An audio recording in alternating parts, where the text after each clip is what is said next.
കേരളത്തിലെ മലപ്പുറം എന്ന ജില്ലയിൽ നിന്ന് ഞാൻ ഉത്തർപ്രദേശിലെ സംബൽ ജില്ലയിലേക്ക് പോയത് എന്റെ കച്ചവട സ്ഥാപനത്തിലെ പർച്ചേസ് നടത്താനല്ല. ഷാഹി മസ്ജിദിന്റെ മിഹ്റാബിനകത്ത് വിറങ്ങലിച്ചു നിൽക്കുന്ന മസ്ജിദിലെ ഇമാം RSSകാരന്റെ ത്രിശൂലത്തിന്റെ മുമ്പിൽ വിറച്ചു നിൽക്കുമ്പോ നിങ്ങൾ ഭയപ്പെടേണ്ട, നിങ്ങളുടെ കൂടെ ഒരു ആശയം, ഒരു സംഘശക്തി, ഒരു രാഷ്ട്രീയ ദർശനമുണ്ട് എന്ന് അദ്ദേഹത്തിന്റെ കൈകൾ ചേർത്ത് പിടിച്ച് ഇശാ നിസ്കാരത്തിന് അദ്ദേഹം നേതൃത്വം കൊടുക്കുമ്പോ ആ ഇശാ നിസ്കാരത്തിന്റെ പിന്നിൽ അണിനിരന്ന് മിഹ്റാബിലേക്ക് ചേർന്നിരുന്ന് നിങ്ങൾ ഭയപ്പെടേണ്ട, ഇന്ത്യൻ യൂണിയൻ മുസ്ലിം ലീഗ് എന്ന പാർട്ടി പാർലമെന്റിലും സുപ്രീം കോടതിയിലും അങ്ങയുടെ കൂടെയുണ്ടാകും എന്ന് പറയാൻ സംബലിൽ പോകുമ്പോഴാണ് എൻ്റെ പ്രിയപ്പെട്ട മേപ്പയൂർ പഞ്ചായത്തിലെ ഇവിടുത്തെ ലീഗിന്റെ മണ്ഡലം പഞ്ചായത്ത് കമ്മിറ്റി നേതാക്കളൊക്കെ എന്നെ വിളിക്കുന്നത്. ഞങ്ങൾ സംബലിൽ പോയി നിൽക്കുമ്പോൾ ഞങ്ങളുടെ ധൈര്യം എന്താണ്? ഞങ്ങൾ ആ ധൈര്യം എങ്ങനെയാണ് സംഘടിപ്പിക്കേണ്ടത്? പലരും ചോദിക്കാറുണ്ട്. യോഗി ആദിത്യനാഥിന്റെ ഉത്തർപ്രദേശിൽ അമിത്ഷാ ആഭ്യന്തരമന്ത്രിയായ കാലത്ത്, നരേന്ദ്രമോദി പ്രധാനമന്ത്രിയായ കാലത്ത് ഇന്ത്യൻ യൂണിയൻ മുസ്ലിം ലീഗിന്റെ അരപ്പട്ടയിൽ, മെമ്പർഷിപ്പ് അരപ്പട്ടയിലും യൂത്ത് ലീഗിന്റെ അഖിലേന്ത്യാ ജനറൽ സെക്രട്ടറിയുടെ ഐഡന്റിറ്റി കാർഡ് പോക്കറ്റിലുമിട്ട് ഫൈസൽ ബാബു എന്നൊരു വ്യക്തിക്ക് മലപ്പുറത്ത് നിന്ന് സംബലിലേക്ക് പോകാൻ എങ്ങനെ സാധിക്കുന്നു? ഞാനതിന്റെ രഹസ്യം മറ്റുള്ളവരോട് പറയുമ്പോൾ മനസ്സിലാകുമോ എന്നറിയില്ല. മേപ്പയൂരുകാരുടെ ചെവിയിൽ പറയുകയാണ്.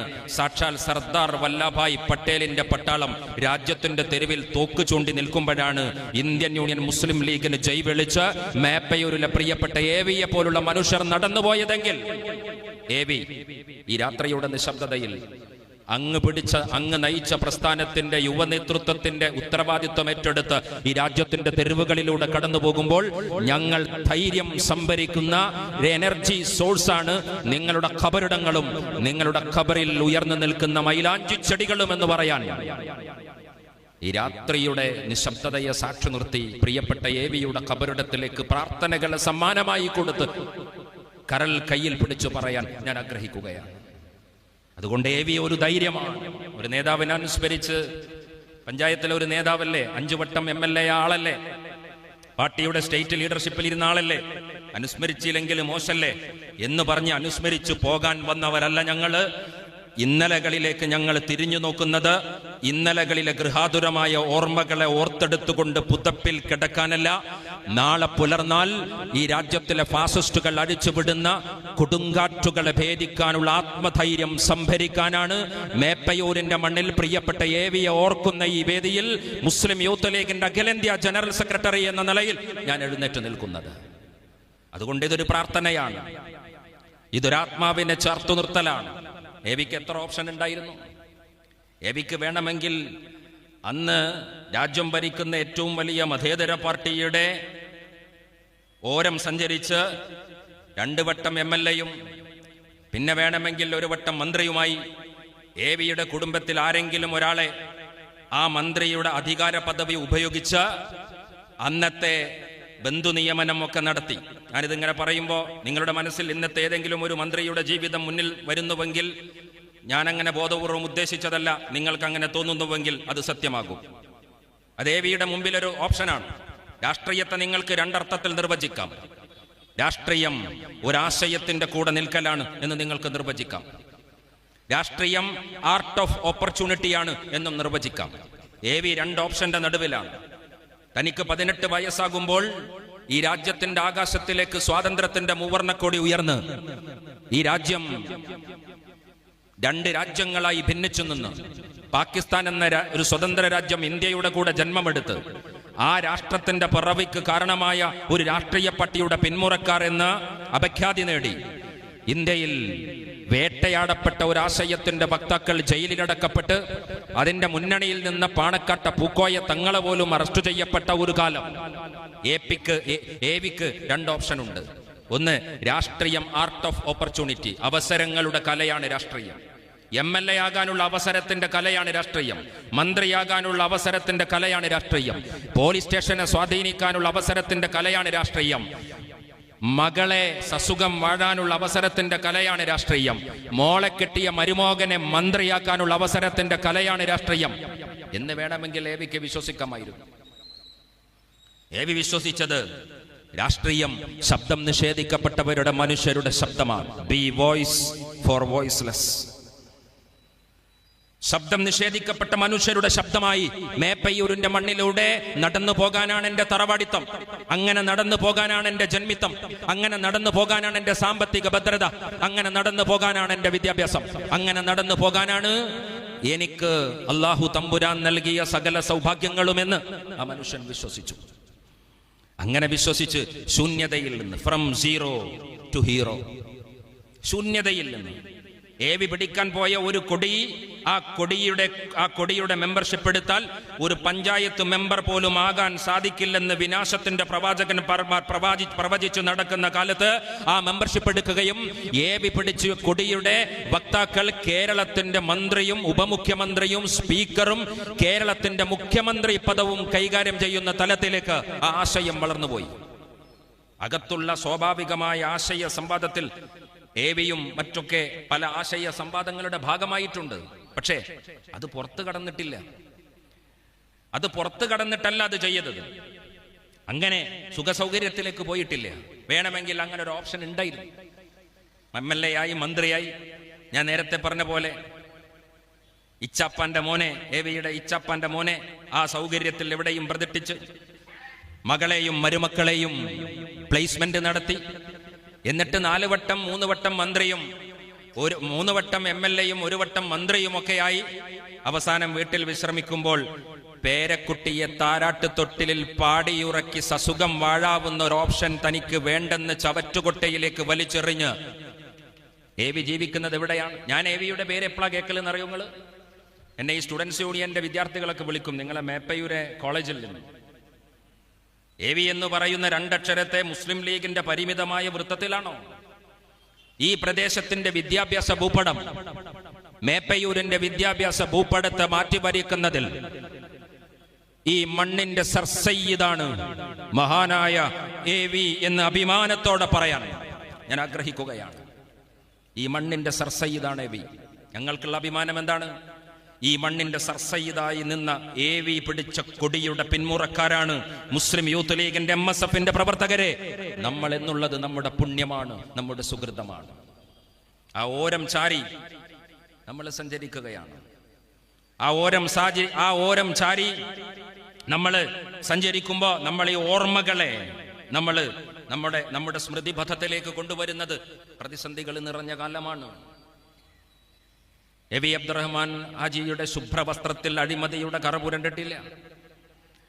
ഏവിയുടെ ശുഭ്രവസ്ത്രത്തിൽ വിവേചനത്തിന്റെ, ജാതി മത പരിഗണനകൾക്ക് അതീതമായി ഏവിയുടെ സംഭാഷണത്തിലും പ്രസംഗത്തിലും അറബിയുടെ ഉദ്ധരണികൾ വരുമ്പോൾ തന്നെ സംസ്കൃതത്തിന്റെ ശ്ലോകങ്ങളും അകമ്പടി സ്ലേവിച്ചിട്ടുണ്ടെങ്കിൽ ഏവി ഇസ്ലാമിക വിശ്വാസത്തിന്റെ നവോത്ഥാന വഴിയിൽ KM മൗലവിയുടെ ഓരം ചേർന്ന് സഞ്ചരിക്കുമ്പോൾ, രാഷ്ട്രീയ വഴിയിൽ ബാഫകി തങ്ങളുടെ കന്തൂറയുടെ ഓരം ചേർന്ന് സഞ്ചരിക്കുമ്പോൾ, മേപ്പയൂരിലെ ഹൈന്ദവ സഹോദരന്മാരുടെ സനാതന വിശ്വാസ പാരമ്പര്യത്തിന്റെ ധാരയിൽ ഏവിയുടെ വിശ്വാസത്തിന് തടസ്സമായില്ല എന്നുള്ളത് ആധുനിക ഇന്ത്യ തേടുന്ന വർഗീയത എന്ന മഹാമാരിക്കുള്ള ചികിത്സകൻ, വൈദ്യനായിരുന്നു ഏവിയുടെ ജീവിതം എന്ന് നമുക്ക് തിരിച്ചറിയാൻ പറ്റും.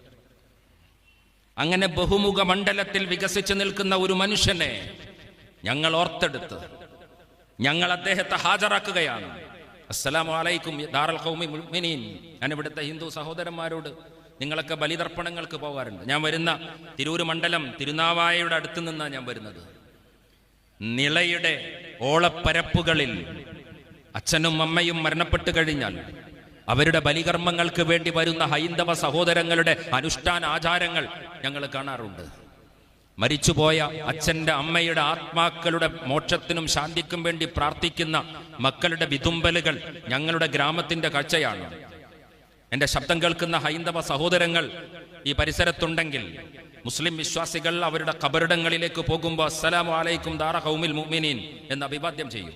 മേപ്പയൂരിൽ ജീവിച്ചിരിക്കുന്ന 2 പേർ കാണുമ്പോൾ അസ്സലാമു അലൈക്കും എന്ന് പറയുന്ന അതേ അഭിവാദ്യം മേപ്പയൂരിലെ ഖബറിസ്ഥാനിൽ ചൊല്ലുമ്പോൾ അസ്സലാമു അലൈക്കും എന്ന് പറയുമെങ്കിൽ അത് പഠിപ്പിക്കുന്ന സന്ദേശം ആ ഉറങ്ങുന്ന മനുഷ്യർ അവിടുത്തെ ഖബറിടങ്ങളിൽ, കുഴിമാടങ്ങളിൽ ശാരീരികമായ അസാന്നിധ്യം മാത്രമാണുള്ളത്, ആത്മീയമായി അവർ ജീവിക്കുന്നു എന്നുള്ളതാണ്.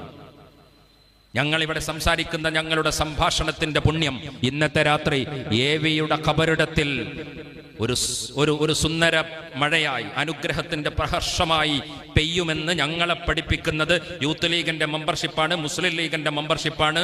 കാരണം ഞങ്ങളൊക്കെ വിശ്വസിക്കുന്നത് എൻ്റെ മുന്നിലിരിക്കുന്നവരും സ്റ്റേജിലിരിക്കുന്നവരും വടത്തും ഇടത്തുമുള്ളവരും ഇവിടുത്തെ ടാക്സി ഡ്രൈവർമാരും ഇവിടുത്തെ വ്യാപാരികളും അടക്കുന്ന എല്ലാ മനുഷ്യരും ആദമിന്റെ സന്തതികളാണ് എന്നാണ് കമ്മ്യൂണിസ്റ്റുകാരൻ ചിന്തിക്കുന്നത്. ഇവിടെ ഇരിക്കുന്നവരും മുമ്പിലിരിക്കുന്നവരും പിണറായി വിജയനും VS അച്യുതാനന്ദനും റിയാസും വീണ വിജയനും എല്ലാം ഇന്നലെയോ മിനിഞ്ഞാന്നോ ഏതോ കുരങ്ങന്റെ വാല് മുറിഞ്ഞുണ്ടായവരാണ് എന്നാണ്.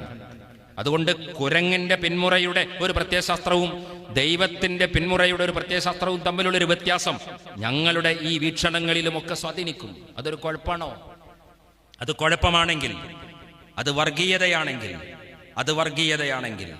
ആ വർഗീയതയെ ഒരു അലങ്കാരമായി കൊണ്ട് നടക്കാൻ 3 തക്ബീർ ചൊല്ലി ഞങ്ങൾ പാസാക്കിയിരിക്കുന്നു പിണറായി വിജയ എന്ന് ചേർത്തു പറയാൻ ഞങ്ങൾ ആഗ്രഹിക്കുകയാണ്.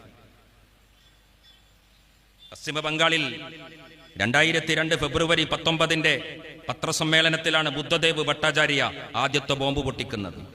ഏത് ബോംബെന്നറിയോ നിങ്ങള്? ഇന്ന് ഈ രാജ്യത്തിലെ BJP-ക്കാരൻ ഇന്ത്യയിലെ BJP ഭരിക്കുന്ന സകല സംസ്ഥാനങ്ങളിലും മുഖ്യമന്ത്രി ആഭ്യന്തരമന്ത്രിയോട് പൂട്ട് വാങ്ങാൻ പറഞ്ഞിട്ടുണ്ട്. എത്ര പൂട്ട്? ആ സംസ്ഥാനങ്ങളിൽ പ്രവർത്തിക്കുന്ന മദ്രസകളുടെ എണ്ണത്തിനനുസരിച്ച് പൂട്ട് വാങ്ങുക, എല്ലാ മദ്രസകളെയും പൂട്ടിയേക്കുക. ഈ മദ്രസകളൊക്കെ ദേശദ്രോഹികളെ അടവച്ചു വിരിയിച്ചെടുക്കുന്ന കേന്ദ്രങ്ങളാണ്. RSSന്റെ BJP-യുടെ ഈ പ്രസ്താവനയുടെ മുകളിൽ ഒരു സ്റ്റാർ ഉണ്ട്. ആ സ്റ്റാർ എന്താണ്? ഈ പ്രസ്താവനയ്ക്ക് വേണ്ടിയുള്ള റഫറൻസ് താഴെ എഴുതിയിട്ടുണ്ട്. എന്താണ് റഫറൻസ്? 2002 ഫെബ്രുവരി 19 ബുദ്ധദേവ് ഭട്ടാചാര്യ പശ്ചിമ ബംഗാളിൽ നടത്തിയ പത്രസമ്മേളനമാണ്.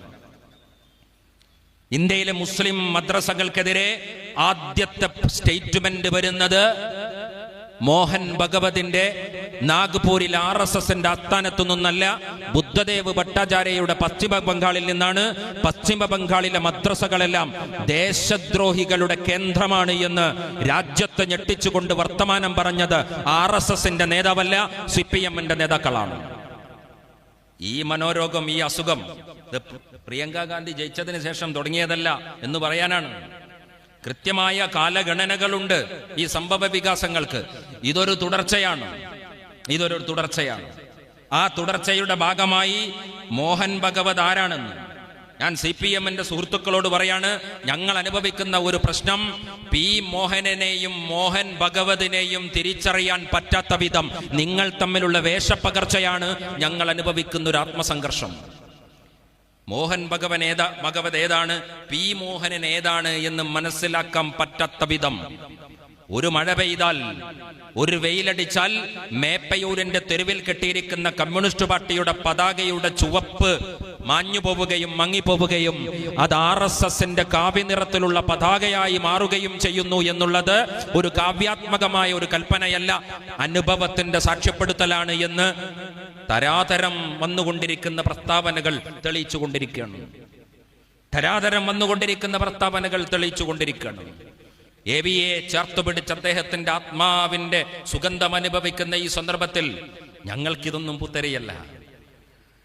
രാജ്യം ഭരിക്കുന്ന സർദാർ വല്ലഭായ് പട്ടേൽ, രാജ്യത്തിന്റെ പ്രധാനമന്ത്രിയായിരുന്ന പണ്ഡിറ്റ്ജി, ഇന്ത്യ രാജ്യത്തിന്റെ സർവ്വ സൈന്യാധിപ സന്നാഹങ്ങൾ ഈ രാജ്യം ഭരിച്ചുകൊണ്ടിരിക്കുന്ന സമയം ഇന്ത്യയിലെ എല്ലാ സ്വതന്ത്ര നാട്ടുരാജ്യങ്ങളും ഇന്ത്യയോടൊപ്പം ചേരാൻ തീരുമാനിച്ചു. ഹൈദരാബാദ് നൈസാം പാകിസ്ഥാന്റെ കൂടെ ചേരാൻ തീരുമാനിച്ചു. ബോർഡർ നാട്ടുരാജ്യങ്ങളെല്ലാം പാകിസ്ഥാന്റെ കൂടെ നിൽക്കാൻ, ഇന്ത്യക്കകത്തുള്ള നാട്ടുരാജ്യങ്ങളെല്ലാം ഇന്ത്യക്ക് കൂടെ നിൽക്കാൻ, അതായിരുന്നു തീരുമാനം. ഞെട്ടിക്കുന്ന 2-3 തീരുമാനങ്ങൾ വന്നു. അത് ഹൈദരാബാദ് നൈസാം എന്ന് കേൾക്കുമ്പോൾ നിങ്ങൾ അത് പാകിസ്ഥാനോടുള്ള കൂറ് പ്രഖ്യാപിച്ചത് ഹൈദരാബാദ് ആയതുകൊണ്ടും നൈസാം ആയതുകൊണ്ടും എന്ന് വിശ്വസിക്കണ്ട. സ്വതന്ത്ര റിപ്പബ്ലിക് ആകാൻ അവർക്ക് പൂതിയുണ്ടായിരുന്നു. അപ്പോൾ അതൊരു മുസ്ലിം റിപ്പബ്ലിക് ആയതുകൊണ്ട് എന്ന് നിങ്ങൾ വിശ്വസിക്കണ്ട. തിരുവിതാംകൂറും കൊച്ചി രാജവംശവും അടങ്ങുന്ന തിരുകൊച്ചിയും ഞങ്ങൾ ആധുനിക ഇന്ത്യയുടെ ഭാഗമായി നിൽക്കാൻ ഞങ്ങൾക്ക് താല്പര്യമില്ല. ഞങ്ങൾ തിരുകൊച്ചി എന്ന് പറയുന്ന രാജ്യമാകാൻ ഞങ്ങൾക്ക് താല്പര്യമുണ്ട്. ഇന്ത്യയുടെ ഭൂപടത്തിൽ ഒരു മുട്ടുപോലെ, ഒരു വാല് പോലെ ശ്രീലങ്ക നിൽക്കുന്ന പോലെ തിരുകൊച്ചി ഒരു സ്വതന്ത്ര രാജ്യമാകേണ്ടുന്ന ആവശ്യം അന്നവർ ഉന്നയിച്ചിരുന്നു. അത് ആ കാലഘട്ടത്തിന്റെ രാഷ്ട്രീയ പ്രത്യേകതയാണ്. സർ CP അടക്കമുള്ള ആ കാലഘട്ടത്തിന്റെ ഭരണകൂടം തിരുവിതാംകൂർ രാജവംശത്തെ ഈ രാജ്യത്തിന്റെ ഭരണകൂടം സ്വതന്ത്ര ഇന്ത്യയുടെ ഭാഗമാക്കി ഹൈദരാബാദിലെ നൈസാമിനെ ചേർത്തു നിർത്താൻ ഇന്ത്യ പട്ടാളത്തയച്ചു. ഹൈദരാബാദിലെ നൈസാമിന്റെ ഈ പ്രഖ്യാപനത്തിന്റെ ചുവട് പിടിച്ചുകൊണ്ട് ഇന്ത്യയിലെ മുഴുവൻ മുസ്ലിം ലീഡർഷിപ്പിനെയും രാജ്യത്തിന്റെ ഭരണകൂടം ഹിറ്റ് ലിസ്റ്റിലിട്ടു. അങ്ങനെ ഹിറ്റ് ലിസ്റ്റിലിട്ടപ്പോ സ്വതന്ത്ര ഇന്ത്യയിൽ മതേതര രാഷ്ട്രീയ പാർട്ടികളുടെ ദാസ്യവൃത്തി ചെയ്യാൻ നിൽക്കാതെ മതേതര രാഷ്ട്രീയ പാർട്ടികളുടെ മുദ്രാവാക്യങ്ങൾ മാത്രം മുഴക്കി നിൽക്കുന്നതല്ല സ്വതന്ത്ര ഇന്ത്യയിലെ രാഷ്ട്രീയ പ്രവർത്തനം. ഞങ്ങളുടേതായ ആവിഷ്കാരങ്ങളും ഞങ്ങളുടേതായ സ്വതന്ത്രമായ രാഷ്ട്രീയ സംവിധാനങ്ങളും ഞങ്ങളുടെ വഴിയാണ് എന്ന് പറഞ്ഞ മുസ്ലിം ലീഗിന്റെ വഴിയെ അവർ ഹിറ്റ് ലിസ്റ്റിലിട്ടു. അങ്ങനെയാണ് പൂക്കോയ തങ്ങളെ അറസ്റ്റ് ചെയ്തു കൊണ്ടുപോകുന്നത്.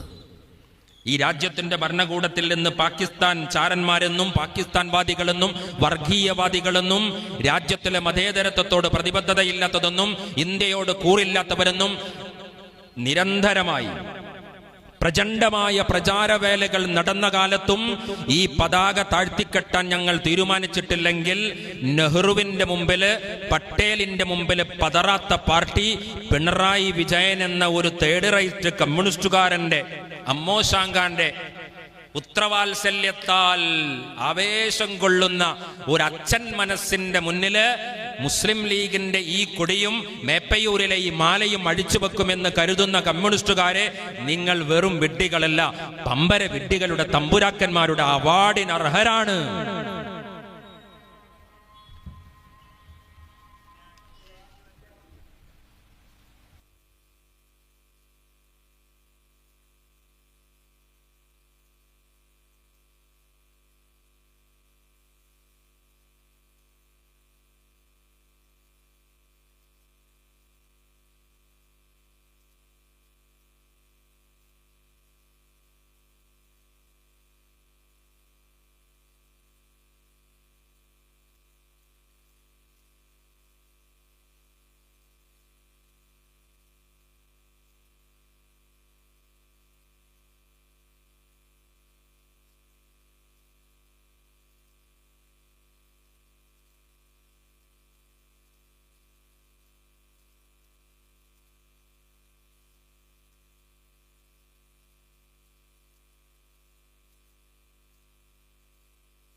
സ്നേഹമുള്ളവരെ,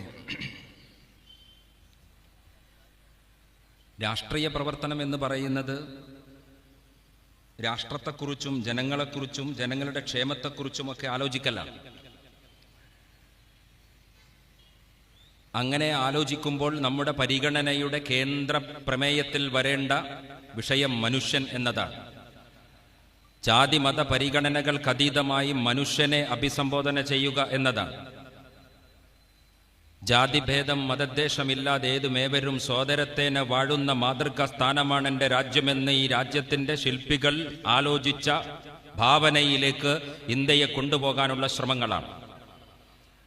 ഇന്ത്യ പോലുള്ള ഒരു ബഹുസ്വര രാജ്യത്ത്, ഈ രാജ്യത്തിൽ പീഡിപ്പിക്കപ്പെടാൻ സാധ്യതയുള്ള, നമ്മുടെ രാഷ്ട്രീയ സംവിധാനത്തിനകത്ത് അവകാശങ്ങൾ നിഷേധിക്കപ്പെടാൻ സാധ്യതയുള്ള അരികുവൽക്കരിക്കപ്പെട്ട മനുഷ്യരുടെ പ്രശ്നങ്ങളെ അഡ്രസ്സ് ചെയ്യലാണ് മുസ്ലിം ലീഗ് നിർവഹിക്കുന്ന ദൗത്യം.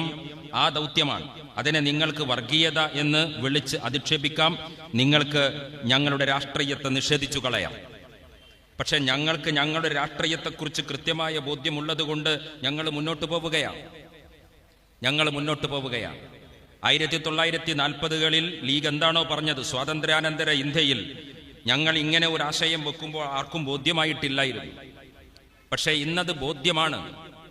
നരേന്ദ്രമോദിയുടെ പ്രൈം മിനിസ്റ്ററുടെ മേശപ്പുറത്ത് ഇപ്പോഴിരിക്കുന്ന ബില്ലുകളും പേപ്പറുകളും എന്താ? നമ്മളൊരു നാടൻ മട്ടിൽ ആലോചിച്ച് നോക്കുക. ഞാൻ CPM-ന്റെ സുഹൃത്തുക്കളോട്, നിങ്ങളുടെ പാർട്ടിക്ക് ഇന്ന് സംഭവിച്ചിരിക്കുന്ന അപജയത്തെ, അധാർമികതയെ DYFIയുടെ ഒരു നേതാവിനോ CPM-ന്റെ ഒരു പ്രവർത്തകനോ പുറത്ത് നിങ്ങൾക്ക് പറയാൻ കഴിയില്ല. ആ ഉത്തരവാദിത്തം ഞങ്ങൾ ചെയ്യണം. ആ ഉത്തരവാദിത്തം ഞങ്ങൾ ചെയ്യുന്നത് മഹൽ വചനങ്ങൾക്ക് മാർദ്ദവമില്ലെങ്കിൽ ഉദ്ദേശശുദ്ധിയാൽ മാപ്പ് നൽകിയിടുക. ഞങ്ങളുടെ ഉദ്ദേശം സുതരാം വ്യക്തമാണ്. CPM തകരണം എന്ന് ഞങ്ങൾ ആഗ്രഹിക്കുന്നില്ല. ഈ രാജ്യത്തിന്റെ രാഷ്ട്രീയ അന്തരീക്ഷത്തിൽ ഇടതുപക്ഷം ഉണ്ടാകണമെന്ന് ആത്മാർത്ഥമായി ആഗ്രഹിക്കുന്നവരാ ഞങ്ങൾ. യൂത്ത് ലീഗിന്റെ ദേശീയ തലത്തിൽ പ്രവർത്തിക്കുന്ന ഒരാളെന്ന നിലയിൽ ഞങ്ങൾ ദേശീയ തലത്തിൽ പ്രവർത്തിക്കുമ്പോൾ, കലാപ പ്രദേശങ്ങളെ സന്ദർശിക്കുമ്പോൾ, ബുൾഡോസർ രാജ്യങ്ങളുള്ള പ്രദേശങ്ങളിൽ പോകുമ്പോൾ ഞങ്ങൾ ആനിരാജയുമായി സംഭാഷണം നടത്താറുണ്ട്. ഞങ്ങൾ വൃന്ദ കാരാട്ടുമായി സംഭാഷണം നടത്താറുണ്ട്. ഡൽഹിയിലെ മുസ്ലിം ലീഗിന്റെ പരിപാടികളിൽ സ്ഥിരം സാന്നിധ്യമായി നിങ്ങളുടെ അന്തരിച്ച പാർട്ടിയുടെ സെക്രട്ടറി കടന്നു വരാറുണ്ട്. രാഷ്ട്രീയമായി വിരുദ്ധ ധ്രുവങ്ങളിൽ നിൽക്കുമ്പോൾ തന്നെ ഒരു ജെന്റിൽമാൻ കോപ്പറേഷൻ, ഒരു മാന്യന്മാരുടെ പാരസ്പര്യം ഞങ്ങളുടെ ശൈലിയാണ്, ഞങ്ങളുടെ നിലപാടാണ്, ഞങ്ങളുടെ രീതിയാണ്. അതുകൊണ്ടാണ് PV അൻവറിനെ പാണക്കാട്ട് വരവേൽക്കുന്നത്. അപ്പോൾ മാധ്യമ സ്പേസുകളിൽ നിറയുന്ന ചർച്ച, അൻവർ പാണക്കാട്ട കൊടപ്പനക്കൽ വന്നാൽ ഇടതുപക്ഷത്ത് നിന്ന് അദ്ദേഹം വരുന്ന അദ്ദേഹത്തെ വലതുപക്ഷത്ത് സ്വീകരിക്കുന്ന തീയതി എന്നാണ്. നിങ്ങൾ UDF-ന്റെ സ്പേസിലേക്ക് അദ്ദേഹത്തെ കയറ്റുന്ന സാങ്കേതികത്വത്തെക്കുറിച്ചാണ് സംസാരിക്കുന്നത്. ഞങ്ങൾ വിരുദ്ധ ധ്രുവങ്ങളിൽ നിൽക്കുമ്പോഴും പരസ്പരം സഹകരിക്കാനുള്ള ഒരു സംസ്കാരത്തെക്കുറിച്ചാണ് ഞങ്ങൾ സംസാരിക്കുന്നത്. നിങ്ങൾക്ക് പലപ്പോഴും അത് മനസ്സിലാവുക പോലുമില്ല. നിങ്ങൾ പറയുന്ന രാഷ്ട്രീയം, ഞങ്ങൾ പറയുന്ന രാഷ്ട്രീയം, നിങ്ങളുടെ പുഴുക്കുത്തുകളെ ഞങ്ങൾ വിമർശിക്കും. നിങ്ങൾ ആധുനിക കമ്മ്യൂണിസ്റ്റ് പാർട്ടി, വർത്തമാന CPM അനുഭവിക്കുന്ന ജീർണതയുടെ പുഴുക്കുത്തുകളാണ് പിണറായി വിജയനിലൂടെ, അദ്ദേഹത്തിന്റെ ഭരണകൂടത്തിലൂടെ പുറത്തു വരുന്നത്. അതൊരു പ്രതിപക്ഷ പാർട്ടി എന്ന നിലയിൽ ഞങ്ങൾ വിമർശിക്കും. നമ്മൾ രണ്ട് രാഷ്ട്രീയ ആശയം എന്ന നിലയിൽ നമ്മൾ നിൽക്കുന്ന ധ്രുവം, നിങ്ങൾ വർഗരാഷ്ട്രീയത്തിന്റെ ധ്രുവത്തിലാണ്, ഞങ്ങൾ ന്യൂനപക്ഷ രാഷ്ട്രീയത്തിന്റെ, പ്രതിനിധാന രാഷ്ട്രീയത്തിന്റെ, സ്വത്വ രാഷ്ട്രീയത്തിന്റെ ധ്രുവത്തിലാണ്. എന്താണ് ഇത് തമ്മിലുള്ള വ്യത്യാസം എന്ന് പറയുന്നത്? നിങ്ങൾ പറയുന്നു ഈ രാജ്യത്ത് മനുഷ്യർ പീഡിപ്പിക്കപ്പെടുന്നത് വർഗത്തിന്റെ അടിസ്ഥാനത്തിലാണ്, തൊഴിലിന്റെ അടിസ്ഥാനത്തിലാണ്, ക്ലാസിന്റെ അടിസ്ഥാനത്തിലാണ്. ക്ലാസ്സാണ് പ്രശ്നം എന്ന് പറയുന്നു. ഞങ്ങൾ പറയുന്നു കാസ്റ്റാണ് പ്രശ്നം, ജാതിയാണ് പ്രശ്നം, മതമാണ് പ്രശ്നം. ഇന്ത്യയുടെ അടിസ്ഥാന പ്രശ്നം ഈ രാജ്യത്തിലെ മതപരമായ, വിശ്വാസപരമായ മനുഷ്യർ തമ്മിൽ അനുഭവിക്കുന്ന, അവർക്കിടയിലുള്ള അവരനുഭവിക്കുന്ന പ്രശ്നങ്ങളാണ് എന്ന് ഞങ്ങൾ പറയുന്നു. വർഗമാണ് പ്രശ്നമെന്ന് നിങ്ങൾ പറയുമ്പോൾ ഞങ്ങൾ പറയുന്നു വർഗീയതയാണ് പ്രശ്നമെന്ന്. ഞാൻ ചോദിക്കട്ടെ, നരേന്ദ്രമോദിയുടെ മേശപ്പുറത്ത് അദ്ദേഹം, നമ്മളൊരു സ്കൂളിലെ ഹെഡ് മാസ്റ്ററൊക്കെ പോകുമ്പോൾ അദ്ദേഹത്തിന്റെ മേശപ്പുറത്തൊരു പേപ്പർ വെയിറ്റ് വെച്ചിട്ട് പേപ്പർ വെക്കും, ഏറ്റവും ലേറ്റസ്റ്റ് ആയിട്ടുള്ള സർക്കുലർ. കഴിഞ്ഞ 15 കൊല്ലം രാജ്യം ഭരിക്കുന്ന 3 ടേമുകളായി ഇന്ത്യ ഭരിക്കുന്ന മോഡിയുടെ മേശപ്പുറത്ത് ഏതൊക്കെ ബില്ലാ ചർച്ചക്ക് വന്നത്? ഈ രാജ്യത്തിലെ തൊഴിലാളികളുടെ അവകാശം നിഷേധിക്കപ്പെടുന്ന ബില്ലുകളാണോ ചർച്ചക്ക് വന്നത്? അല്ലല്ലോ. NRC വന്നില്ലേ, CAA വന്നില്ലേ, NPR വന്നില്ലേ? NRCയും CAAയും പൗരത്വത്തിന്റെ ഈ നൂലാമാലകൾ ആരെയാണ് പിടികൂടിയത്? ഇന്ത്യയിൽ അങ്ങാടികളിൽ ചുമട്ട് തൊഴിൽ അനുഭവിക്കുന്ന മനുഷ്യരെ പൗരത്വ പട്ടികയിൽ നിന്ന് വെട്ടിമാറ്റാനുള്ള ആലോചനയാണോ ഈ രാജ്യത്തിലെ BJP ഭരണകൂടം മുന്നോട്ട് വെച്ചത്? സാമ്പത്തികമായി ദാരിദ്ര്യം അനുഭവിക്കുന്ന മനുഷ്യരെ ഇന്ത്യയുടെ വോട്ടർ പട്ടികയുടെ പുറത്തിടാം എന്നാണോ തീരുമാനിച്ചത്? എങ്കിൽ ആ പട്ടികയിൽ നിന്ന് അസീം പ്രേംജി രക്ഷപ്പെടുമല്ലോ. എങ്കിൽ ആ പട്ടികയിൽ നിന്ന് ഷാറുഖ് ഖാൻ രക്ഷപ്പെടുമല്ലോ, എങ്കിൽ ആ പട്ടികയിൽ നിന്ന് അമീർ ഖാൻ രക്ഷപ്പെടുമല്ലോ, എങ്കിൽ ആ പട്ടികയിൽ നിന്ന് ഈ രാജ്യത്തിലെ ഗുജറാത്തിലെ മുസ്ലിം കച്ച് പ്രമാണിമാർ, വ്യാപാര പ്രമാണിമാർ രക്ഷപ്പെടുമല്ലോ. അവരൊന്നും രക്ഷപ്പെടുന്നില്ലല്ലോ. അപ്പോൾ BJP മുന്നോട്ട് വെച്ചിരിക്കുന്ന ആശയം, അവർ വെച്ചിരിക്കുന്ന വിവേചനത്തിന്റെ രാഷ്ട്രീയം എന്ന് പറയുന്നത് മതവർഗീയതയിൽ അധിഷ്ഠിതമാണ്. CITU-കാരൻ ചുമടേറ്റാൻ മേപ്പയൂർ അങ്ങാടിയിലേക്ക് വരുമ്പോ നിങ്ങളുടെ തലയിലെ കെട്ട് വെക്കാൻ പറ്റൂല എന്നല്ല BJP സർക്കുലർ പറയുന്നത്. മേപ്പയൂരിലെ കോളേജിലേക്ക് വരുന്ന പെൺകുട്ടിയുടെ തലയിലെ ഹിജാബിന്റെ കെട്ട് പറ്റൂല എന്ന BJP പറയുന്നത്. വർഗരാഷ്ട്രീയമല്ല പ്രശ്നം, വർഗീയതയുടെ രാഷ്ട്രീയമാണ്. ഇന്ത്യയിലെ CPM ഉണ്ടാക്കിയെടുത്ത 3003 AKG സെന്ററുകൾ, ചെഗുവേര കേന്ദ്രങ്ങൾ പിടിക്കുമെന്നല്ല BJP പറയുന്നത്. ഇന്ത്യയിലെ 3003 മസ്ജിദുകളുടെ മിഹ്റാബുകൾ അടിച്ചു നിരപ്പാക്കുമെന്നാണ് പറയുന്നത്. വർഗരാഷ്ട്രീയമാണോ, വർഗീയ രാഷ്ട്രീയമാണോ പ്രശ്നം? കഴിഞ്ഞ 15 കൊല്ലത്തിനിടയിൽ തൊഴിലാളികളെ നാടുകടത്തുന്ന, തൊഴിലാളികളെ ബുദ്ധിമുട്ടിക്കുന്ന ബില്ലുകൾക്കപ്പുറം ഇന്ത്യ രാജ്യത്തിലെ ഏറ്റവും അവസാനമായി വഖഫാണ് ചർച്ചയിൽ വരുന്നത്. വഖഫിന്റെ ബില്ലിന്റെ പൊട്ടൻഷ്യൽ എന്താണ്? ഇന്ത്യൻ റെയിൽവേ കഴിഞ്ഞു കഴിഞ്ഞാൽ രാജ്യത്തിലെ ഏറ്റവും പൊട്ടൻഷ്യൽ ലാൻഡ് ബാങ്ക് എന്ന് പറയുന്നത് ഇന്ത്യയിലെ വഖഫ് ബോർഡാണ്.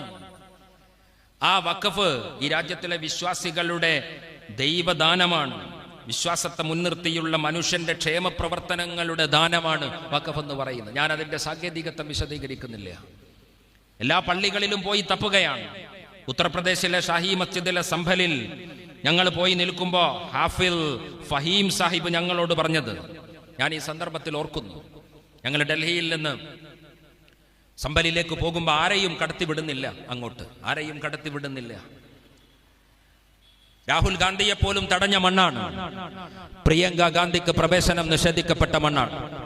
ആ മണ്ണിൽ ഞങ്ങൾ പോയി നിൽക്കുകയാണ്. ഇന്ത്യയുടെ പ്രശ്നത്തെ തടുക്കാൻ CPM കാണുന്ന ഈ ഉപായം കൊണ്ട് ഒട്ടടക്കുമെന്ന് ഞങ്ങളെ നാട്ടിൽ നാടൻ ഭാഷയിൽ പറയും. അങ്ങനൊക്കെ പറ്റുമോ? RSSനെ തടുക്കാൻ ഇന്ത്യയിലെ ഏറ്റവും വലിയ കമ്മ്യൂണിസ്റ്റ് CPM പരീക്ഷണങ്ങളുടെ വിജയകരമായ ലബോറട്ടറി പ്രവർത്തിക്കുന്ന കണ്ണൂരിലെ പാർട്ടി ഗ്രാമത്തിലെ ലബോറട്ടറിയിൽ നിരീക്ഷിച്ച് പരീക്ഷിച്ച് മേശപ്പുറത്ത് വെച്ചൊരാശയം CPM ശോഭായാത്രയാണ്. RSS നടത്തുന്ന ഹിന്ദുത്വ ശോഭായാത്രയെ പ്രതിരോധിക്കാൻ CPM-ന്റെ ശോഭായാത്ര, ഇടതുപക്ഷ ശോഭായാത്ര, അങ്ങനെ പ്രതിരോധിക്കാൻ പറ്റുന്നതാണോ? അത്ര ലളിതമായി പ്രതിരോധിക്കാൻ പറ്റുന്നതാണോ ഇത്? അതിനേക്കാൾ അപ്പുറം ഈ വേരുകൾ ആഴ്ന്നു കിടക്കുന്നു എന്ന് തിരിച്ചറിയാനുള്ള രാഷ്ട്രീയമായ പക്വതയും വിവേകവും വിചാരവും നിങ്ങൾക്കില്ലാതെ പോയ സങ്കടത്തിൽ നിങ്ങൾ കൊടുക്കേണ്ടുന്ന വില നിങ്ങൾ അനുഭവിക്കാൻ പോവുക. ഞങ്ങളൊക്കെ പ്രാർത്ഥിക്കുന്ന ഒരു പ്രാർത്ഥന, അല്ലാഹുവേ, പടച്ച റബ്ബേ, പിണറായി വിജയന്റെ ഈ അവസാനത്തെ ഗവൺമെന്റ് ഇന്ത്യയിലെ അവസാനത്തെ കമ്മ്യൂണിസ്റ്റ് ഗവൺമെന്റ് ആകരുതേ എന്നാണ് ഞങ്ങൾ പ്രാർത്ഥിക്കുന്നത്. നിങ്ങൾ വേണം ഈ നാട്ടില്. നിങ്ങളെ നാശം കൊതിക്കുന്നവരല്ല ഞങ്ങൾ. പക്ഷേ ചില പ്രതിസന്ധി ഘട്ടത്തിൽ ഉത്തരം കിട്ടൂല. ഉഹുദ് യുദ്ധത്തിലും അള്ളാഹുവിന്റെ പ്രവാചകൻ ദുആ ചെയ്തിട്ടുണ്ട്, പക്ഷെ യുദ്ധം തോറ്റു. അതുകൊണ്ട് പാണക്കാട് തങ്ങളും മുസ്ലിം ലീഗിന്റെ മുഴുവൻ ആളുകളും പള്ളിയിലിരുന്ന് പ്രാർത്ഥിച്ചാലും BJP-യുമായി നടക്കുന്ന യുദ്ധത്തിൽ CPM കമ്മ്യൂണിസ്റ്റ് പാർട്ടി തോൽക്കാൻ പോവുകയാണ്. BJP-യുടെ ഒറിജിനൽ വർഗീയതയുടെ ഡ്യൂപ്ലിക്കേറ്റ് മാർക്കറ്റിൽ കച്ചവടം ചെയ്യാൻ പോകുന്ന പിണറായിസ്റ്റ് സംഘത്തോട് ഞങ്ങൾ പറയാണ്, വർഗീയതയുടെ ഒറിജിനല് മോഹൻ ഭഗവത് സൗജന്യമായി വിതരണം ചെയ്യുമ്പോൾ അതിന്റെ ഡ്യൂപ്ലിക്കേറ്റ് വിൽക്കുന്ന നിങ്ങൾ പോളിറ്റ് ബ്യൂറോ യോഗം കൂടി ചരിത്രപരമായ മണ്ടത്തരം എന്ന് പറഞ്ഞ് പ്രമേയം പാസാക്കാനുള്ള ആൾബലം പോലും ഇല്ലാതെ നിങ്ങൾ ഈ രാജ്യത്തിന്റെ അരികുകളിലേക്ക് വലിച്ചെറിയപ്പെടും. അതാണ് ഈ രാജ്യത്ത് കണ്ടുകൊണ്ടിരിക്കുന്നത്. ഉത്തരേന്ത്യയിലെ സംസ്ഥാനങ്ങളിൽ സഞ്ചരിക്കുന്നവരാ ഞങ്ങളൊക്കെ. ഇന്ത്യയിലെ വിവിധ സംസ്ഥാനങ്ങളിൽ നിരന്തരമായി ഞങ്ങൾ യാത്ര ചെയ്തുകൊണ്ടിരിക്കുന്നുണ്ട്. ഞങ്ങൾ ലൊക്കേറ്റ് ചെയ്യാറുണ്ട് അവിടെ ആ പ്രശ്നങ്ങളിൽ. ലീഗ് പാർട്ടി എന്ന് പറഞ്ഞാൽ മലപ്പുറത്തും മലബാറിലും മേപ്പയൂരിലും കേരളത്തിന്റെ കംഫർട്ട് സോണിലും ആണോ? ഞങ്ങളുടെ അഖിലേന്ത്യാ ഘടകം ഉണ്ടാക്കുന്നത് ഏതു കാലത്താ? ഇന്ത്യയുടെ സുഹൃതം പോലെ, ഇന്ത്യയുടെ അഭിമാനം പോലെ സാമ്പത്തിക ശാസ്ത്രമെന്ന് പറയുന്നതിനെ മനുഷ്യക്ഷേമത്തിന്റെ പരിസരത്ത് പ്രതിഷ്ഠിച്ച ഡോക്ടർ മൻമോഹൻ സിംഗ് ഈ രാജ്യത്ത് ഓർമ്മയായി പോയി. പ്രതിപാദനനായ ഡോക്ടർ മൻമോഹൻ സിംഗ് ഏവിയെ ഓർക്കുന്ന സദസ്സാണ്. പുണ്യം ചെയ്തവർ മുഴുവൻ ഈ വഴിയിൽ വന്ന് നിൽക്കട്ടെ. പ്രിയപ്പെട്ട MT കാലം ചെയ്ത സന്ദർഭമാണിത്. മലയാളത്തിന്റെ സാഹിത്യത്തെ മനുഷ്യ കേന്ദ്രീകൃതമായ ചിന്തകളെയും വിചാരങ്ങളെയും കൊണ്ട് കൂടല്ലൂരിന്റെ നാട്ടുവഴികളിലൂടെ സഞ്ചരിച്ച് ജ്ഞാനപീഠത്തോളം മലയാള ഭാഷ ഉയർത്തിയ പ്രിയപ്പെട്ട MT, ആ MT അദ്ദേഹത്തിന്റെ സർഗസബര്യ നടത്തുന്ന കാലത്ത് ചന്ദ്രിക പത്രം അദ്ദേഹത്തിന്റെ എഴുത്തു കളരിയായിരുന്നു. ചന്ദ്രികയില്ലായിരുന്നുവെങ്കിൽ MT എഴുത്തുകാരനാകുമായിരുന്നില്ല എന്നത് നമ്മുടെ ക്ലെയിമല്ല. പക്ഷേ MT എന്ന പ്രതിഭയുടെ എഴുത്തുകാരനെ ഉണർത്തിയപ്പോ, അദ്ദേഹത്തിന്റെ കഥാപ്രപഞ്ചത്തിൽ അദ്ദേഹം മയിൽപീലി വർണ്ണങ്ങൾ വിരിയിച്ചപ്പോ, പ്രിയപ്പെട്ട MTയുടെ കഥാ ആശയത്തിന്റെ അക്ഷരങ്ങൾ പുരളാൻ ഇന്ത്യൻ യൂണിയൻ മുസ്ലിം ലീഗിന്റെ ജിഹോയായി പ്രവർത്തിക്കുന്ന ചന്ദ്രിക പത്രത്തിന്റെ താളുകൾ നിമിത്തമായി എന്നുള്ളത് ആധുനിക കേരളത്തിന്റെ നവോത്ഥാന പൈതൃകത്തിന്റെ കൂടെ ഞങ്ങളും സഞ്ചരിച്ചിട്ടുണ്ട് എന്നാണ് വർഗീയ രാഘവ. നിങ്ങൾ കാണണം. നിങ്ങളിങ്ങനെ പാണക്കാട് തങ്ങൾക്കെതിരെ ഒരു ഊത്തൂത്തിയാൽ പാറിപ്പോകുന്ന അപ്പൂപ്പൻ താടിയാണ് ഇന്ത്യൻ യൂണിയൻ മുസ്ലിം ലീഗ് എന്ന് നിങ്ങൾ കരുതുന്നുവെങ്കിൽ ഈ കാലം, MTയുടെ കാലം, നിങ്ങൾക്ക് മറുപടി പറയും. MTയുടെ കാലം, MT വാസുദേവൻ എന്നതിന്റെ കൂടെ നായർ എന്ന വാലുമുണ്ട് അദ്ദേഹത്തിന്. ചന്ദ്രികയുടെ പത്രത്തിലേക്ക് കാക്കാമാരുടെ കഥകൾ മതി എന്ന് ഞങ്ങൾ തീരുമാനിച്ചിരുന്നു. അങ്ങനെ ഇല്ലല്ലോ. ഞങ്ങൾ ഈ മതേതര പ്രതിബദ്ധതയുടെ തലത്തിലാണ് ഞങ്ങൾ പ്രവർത്തിച്ചത്. മനുഷ്യരുടെ വിഷയങ്ങളെക്കുറിച്ച് സംസാരിച്ച MT, ഞാൻ അദ്ദേഹത്തെ ഓർത്തുപോയതാണ് സാന്ദർഭികമായി. ചന്ദ്രിക അതിന് നിമിത്തമായിട്ടുണ്ടെങ്കിൽ ആ നിമിത്തത്തിൽ ഞങ്ങൾ അഭിമാനിക്കുന്നു എന്ന് ഈ കൂട്ടത്തിൽ പറഞ്ഞു പോയതാണ്. പ്രിയപ്പെട്ട ഡോക്ടർ മൻമോഹൻ സിംഗ് ഇന്ത്യയുടെ പ്രധാനമന്ത്രിയായി ഈ രാജ്യത്തിന്റെ ക്ഷേമ പ്രവർത്തനങ്ങളുടെ മുന്നിൽ, സാമ്പത്തിക ക്ഷേമ പ്രവർത്തനങ്ങളുടെ മുന്നിൽ അദ്ദേഹം നിന്നു. മൻമോഹൻ സിംഗ് ഏറ്റവും അവസാനമായി പാസാക്കിയ ആലോചിച്ച ആശയം സ്ട്രീറ്റ് വെൻഡേഴ്സ് ബില്ലായിരുന്നു. സ്ട്രീറ്റ് വെൻഡേഴ്സ് ബില്ല് എന്താ? സ്ട്രീറ്റ് വെൻഡേഴ്സ് ബില്ല് ഇന്ന് ലോകത്തിലെ പട്ടിണി സൂചികയിൽ ഇന്ത്യ മുന്നിൽ നിൽക്കുകയാണ്. ലോകത്തേറ്റവും കൂടുതൽ മൂന്നാം ആഫ്രിക്കൻ ഉപഭൂഖണ്ഡത്തിലെ ഇരുണ്ട ഭൂഖണ്ഡങ്ങളെ പോലും, ഇരുണ്ട ഭൂപ്രദേശങ്ങളുടെ പട്ടിണിയുടെ സൂചികയുടെ പിന്നിലാണ് ഇന്ത്യ നിൽക്കുന്നത് എന്ന് നിങ്ങൾ മനസ്സിലാക്കണം. നരേന്ദ്രമോദി ഈ രാജ്യത്തിലെ മുസ്ലിങ്ങളുടെ ശത്രുവാണ് എന്നാരാ പറഞ്ഞത്? മുസ്ലിങ്ങളുടെ മാത്രം ശത്രുവല്ല. നരേന്ദ്രമോദി ഇന്ത്യയിലെ മുഴുവൻ മനുഷ്യരുടെയും, ഇന്ത്യക്കാരുടെ ശത്രുവാണ്. ഈ രാജ്യത്തിലെ ഹിന്ദുക്കളുടെ ശത്രുവാണ്. ഈ രാജ്യത്തിലെ മുഴുവൻ മനുഷ്യരുടെയും ശത്രുവാണ് എന്നതാണ് ഞങ്ങളുടെ രാഷ്ട്രീയ കാഴ്ചപ്പാട്. മൻമോഹൻ സിംഗ് പാസാക്കിയ ബില്ല് സ്ട്രീറ്റ് വെൻഡേഴ്സ് ബില്ല. എന്താ സ്ട്രീറ്റ് വെൻഡേഴ്സ് ബില്ല്? ഈ നാട്ടിൽ തെരുവ് കച്ചവടം നടത്തുന്ന മേപ്പയൂരിലെ മനോഹരമായ വ്യാപാര സ്ഥാപനങ്ങളുണ്ട്. ഇവിടെ സുന്ദരമായി ഇന്റീരിയർ ചെയ്ത മനോഹരമായ സ്ഥാപനങ്ങൾ. അവര് മേപ്പയൂരിന്റെ സാമ്പത്തിക ഭദ്രതയിൽ, ഇവിടുത്തെ ഒരു ഫിനാൻഷ്യൽ സെറ്റപ്പിന് അവർ കൊടുക്കുന്ന സംഭാവനയുണ്ട്. അവർ വ്യവസ്ഥാപിതമായി പഞ്ചായത്തിൽ പേപ്പർ എടുത്ത് GST ചെയ്ത് എല്ലാം ആ അർത്ഥത്തിൽ കച്ചവടം ചെയ്യുന്നവരാണ്. പക്ഷെ വൈകുന്നേരം ഇരുട്ടിയാൽ, ബസ് സ്റ്റാൻഡിൽ നിന്ന് ബസ്സുകളൊക്കെ പോയി കഴിഞ്ഞാൽ ഉന്തുവണ്ടിയിൽ കച്ചവടം ചെയ്യാൻ വരുന്ന ഉന്തുവണ്ടിക്കാരനുണ്ട്. ആ ഉന്തുവണ്ടിക്കാരനും ഇന്ത്യ എന്ന് പറയുന്ന ഈ വലിയ രാജ്യത്തിന്റെ സാമ്പത്തിക സംവിധാനങ്ങളുടെ, സാമ്പത്തിക ഭദ്രതയുടെ, സാമ്പത്തിക സുസ്ഥിരതയുടെ അടിക്കല്ലിൽ അവർ സംഭാവന ചെയ്യുന്നു എന്ന മനോഹരമായ വീക്ഷണം ഈ രാജ്യത്തിന് മുന്നിൽ വെച്ച മനുഷ്യനായിരുന്നു ഡോക്ടർ മൻമോഹൻ സിംഗ് എന്ന് പറയുന്നത്. ആ ഡോക്ടർ മൻമോഹൻ സിംഗ് ഇന്ത്യ ഭരിക്കുമ്പോ ഇന്ത്യൻ യൂണിയൻ മുസ്ലിം ലീഗ് എന്ന ഞങ്ങളുടെ ഈ രാഷ്ട്രീയാശയം പ്രിയപ്പെട്ട AV പിടിച്ച ഈ കൊടിയുടെ പിന്മുറക്കാർ ഇന്ത്യയുടെ വിദേശകാര്യ സഹമന്ത്രിയായിട്ടുണ്ട്. ഞങ്ങൾ ഈ രാജ്യത്തിന്റെ റെയിൽവേ വകുപ്പിന്റെ ഉപമന്ത്രി പദം ഞങ്ങൾ അലങ്കരിച്ചിട്ടുണ്ട്. അഹമ്മദ് സാഹിബ് കേന്ദ്ര ഉപമുഖ്യമന്ത്രിയായ കാലത്താണ് VS അച്യുതാനന്ദന്റെ ഇസ്ലാമോഫോബിയയുടെ ഒരു കമന്റ് കേരളം കേൾക്കുന്നത്. ഇന്ത്യൻ മതേതരത്വത്തിന്റെ ചങ്കിനേറ്റ കുത്താണ് എന്ന് അദ്ദേഹം പറയുന്നത്. ഇന്ത്യൻ മതേതരത്വത്തിന്റെ ചങ്കിനേൽക്കുന്ന കുത്ത് ഇന്ത്യയിലെ മുഴുവൻ പള്ളികളിലും ശിവലിംഗം തപ്പി നടക്കുന്ന RSSന്റെ കുത്താണ് എന്ന് കമ്മ്യൂണിസ്റ്റ് പാർട്ടി തിരിച്ചറിയാത്തിടത്തോളം കാലം നിങ്ങൾ രക്ഷപ്പെടാൻ പോകുന്നില്ല എന്ന് ഇടതുപക്ഷ സുഹൃത്തുക്കളോട് പറയാൻ ഞങ്ങൾ ആഗ്രഹിക്കുകയാണ്. അഹമ്മദ് സാഹിബ് മന്ത്രിയാകുമ്പോ ഈ രാജ്യത്തിന്റെ മതേതരത്വത്തിന്റെ പാരമ്പര്യത്തിന് ഏൽക്കുന്ന കുത്തെന്ന് നിങ്ങൾ പറയുന്നു. ഗുജറാത്ത് കലാപം ഞാൻ പറഞ്ഞല്ലോ, നരേന്ദ്ര ഭട്ടാചാര്യ കമ്മ്യൂണിസ്റ്റ് പാർട്ടിയുടെ ബുദ്ധദേവ് ഭട്ടാചാര്യ, CPM-ന്റെ കമ്മ്യൂണിസ്റ്റ് പാർട്ടിയിലെ CPM-ന്റെ ബംഗാൾ മുഖ്യമന്ത്രി 2002 ഇത് പറയുമ്പോ ഗുജറാത്തിന്റെ തെരുവുകളിൽ കലാപം നടക്കുകയാണ്, ഇസ്രത്ത് ജഹാനെ കൊന്നുകളയുകയാണ്. ഗുജറാത്തിന്റെ കലാപഭൂമിയിൽ ഗർഭിണിയായ പെൺകുട്ടിയുടെ നിറവയർ കുത്തിക്കേറി RSS BJP നേതൃത്വം കൊടുക്കുന്ന കലാപങ്ങളുടെ മുന്നിൽ നിൽക്കുന്ന മനുഷ്യൻ നരേന്ദ്ര ദാമോദർ മോഡി എന്ന് പറയുന്ന ശപിക്കപ്പെട്ട മനുഷ്യനാണ്. ഇന്ത്യ മാത്രമല്ല, നമ്മൾ മാത്രമല്ല, ലോകത്തിലെ മുഴുവൻ രാജ്യങ്ങളും നരേന്ദ്രമോദിയെ ബാൻ ചെയ്തു. അമേരിക്ക പറഞ്ഞു വരേണ്ട. സ്വന്തം രാജ്യത്തിലെ ജനങ്ങളെ കൊന്നുകളയാനുള്ള തിരക്കഥക്ക് നേതൃത്വം കൊടുക്കുന്ന നരേന്ദ്രമോദിക്ക് ലോകരാജ്യങ്ങൾ വിസ നിഷേധിച്ചപ്പോ അദ്ദേഹത്തെ കാരാഗ്രഹത്തിൽ അടക്കാനുള്ള നിയമത്തിന്റെ ശക്തമായ കണ്ണികൾ പൊട്ടിച്ച് പഴുതുകൾ ഒരുക്കുന്ന തിരക്കിലായിരുന്നു ഒരു പോലീസുകാരൻ. ലോകനാഥ് ബെഹ്റ എന്നാണ് ആ ശപിക്കപ്പെട്ട പോലീസുകാരന്റെ പേര്. നരേന്ദ്രമോദിക്ക് രക്ഷപ്പെടാൻ പോലീസിന്റെ ചാർജ് ഷീറ്റുകളിലെ പഴുതുകൾ ഒരുക്കി കൊടുത്ത് ഇന്ത്യയുടെ പ്രധാനമന്ത്രി പദത്തിലേക്ക് ഗുജറാത്തിൽ നിന്ന് കടന്നു പോകാൻ അവസരമൊരുക്കി കൊടുത്ത ലോകനാഥ് ബെഹ്റ. ആരാണ് ലോകനാഥ് ബെഹ്റയെ മലയാളി പരിചയപ്പെടുന്നത്? എങ്ങനെയാണ്? ആരിഫ് ഖാനെ എഴുന്നള്ളിച്ചു കൊണ്ടുവന്ന പോലെ RSS കൊണ്ടുവന്നതല്ല. പിണറായി വിജയൻ തന്റെ പോലീസ് ഉപദേഷ്ടാവിന്റെ കസേരയിൽ, തന്റെ DGP-യുടെ കസേരയിൽ ഇന്ത്യ രാജ്യത്തിലെ IPS എടുത്ത ആയിരക്കണക്കിന് മിടുക്കന്മാർ, മതേതര ക്രെഡൻഷ്യലുള്ള തന്റെ ജോലിയോട് നീതി പുലർത്തുന്ന പോലീസ് ഉദ്യോഗസ്ഥന്മാർ ഉണ്ടായിരിക്കെ നരേന്ദ്രമോദി എന്ന് പറയുന്ന മനുഷ്യന് രക്ഷപ്പെടാൻ പഴുതുകൾ ഒരുക്കി കൊടുത്ത ലോകനാഥ് ബെഹ്റയെ ഇടത്ത് വെച്ചു. വലത്താറയാണ് വെച്ചത്.